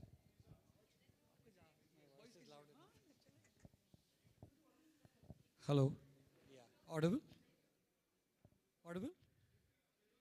So, um, I'm glad that today I subscribed and opted out to come for this seminar on FinShift 2024 organized by Finance Forum of India. I really didn't know what to expect and for what I'm going, but after the whole day session, I am taking a lot of valuables with me, taking a new definition of finance, and hopefully, as Sir has said, that if correct me if I am wrong, it was DSPP. That will matter a lot for me in the future, and it should matter for everyone. Thank you, Finance Forum of India, for inviting us, and it was a great, fruitful day. Thank you so much.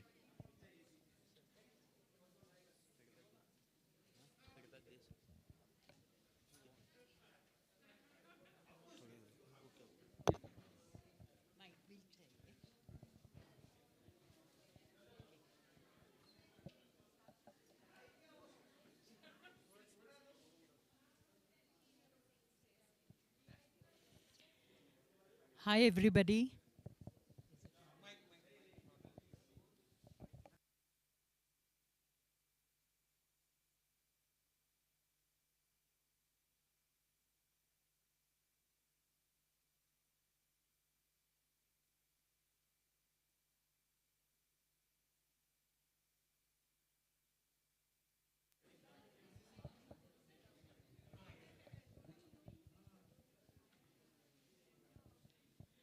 Hi, everybody.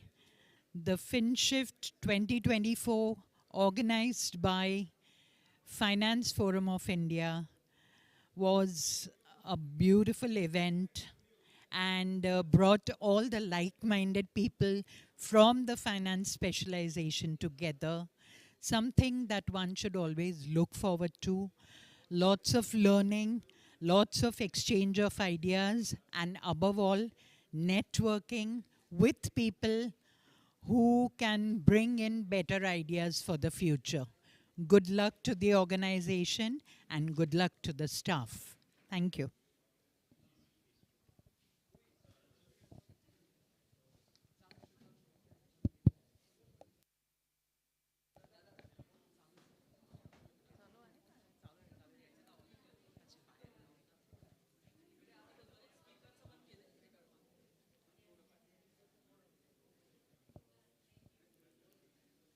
Hello everyone.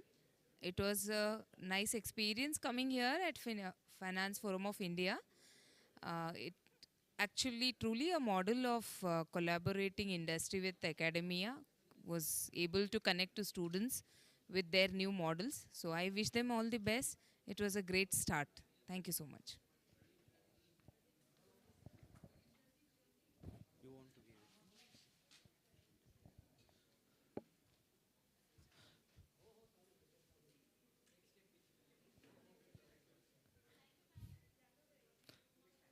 Thanks for thanks for Finance Forum of India. This is the great experience of me, and I sure this is help to achieve the big goal of my life in finance sector also. So thank you very much for Finance Forum of India, and I and I always attend many seminars, but this seminars is also good. So thanking you so much.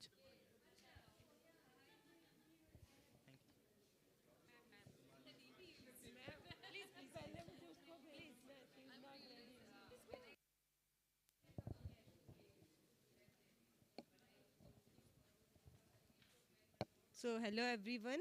I'm Dimple from Mentoring Finance, and we provide training and consulting in IFRS valuation and index, and we also do business mergers and acquisitions and implementation of all these things. So I got the reference of Finance Forum of India from my college, Mumbai University of Thane sub campus, and I found this really useful and very nice, and the lectures given by sir was very nice, and like this event was arranged by students, which was really nice. Thank you.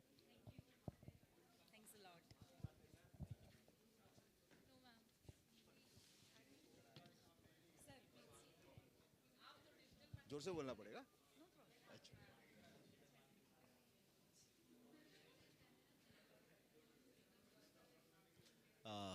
चलो करो बस अच्छा I'm sorry, I've come a little late, but I've been during the post-lunch session. It was a very insightful session and a very interesting session by Nilesh Sarvate about his forthcoming programs which is going to have in this FinShift 2024 conclave. And I'm sure that we are going to be part of it and going to have a great events for the days to come. And wish the FinShift 2024 conclave all the best. And thank you. Thank you.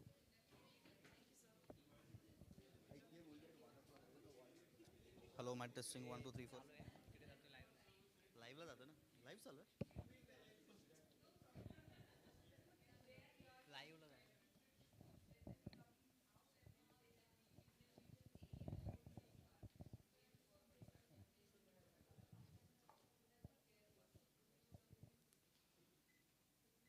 Hello, good evening. This is Anik Shah here. I was invited to this event on Facebook. I just went through and I felt one of the connections over here is like we need to definitely upskill the level of knowledge in India on finance, and this is one of the right forums one can connect with, and definitely it will help India to scale up skilled people in finance specifically. Thank you.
Hello, hello, hello, hello.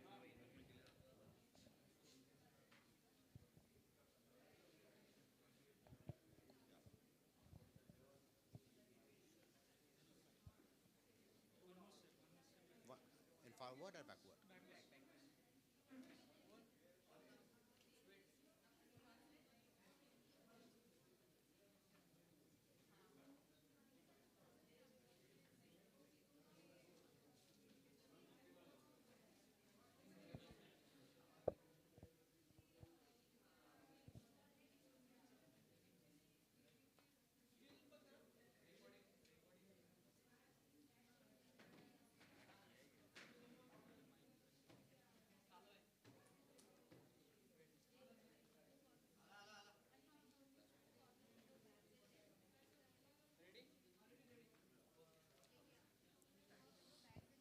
Uh, Thank you, FinShift and for Finance Forum of India for inviting us in this conference. And it's a very nice way to spend Saturday in the enriching, knowledge enriching events. One of the thing which I like it that one of the biggest gap between the academia and a corporate is going to be bridge. They are trying to bridge it on that one, and I hope they are very much successful on doing that, because it's one of the biggest challenge which we are facing from the last couple of decades, that there is a lot of gap between the academia and the corporate. And if for Finance Forum of India is able to do that, it is a great success for them. So all the best. Thank you.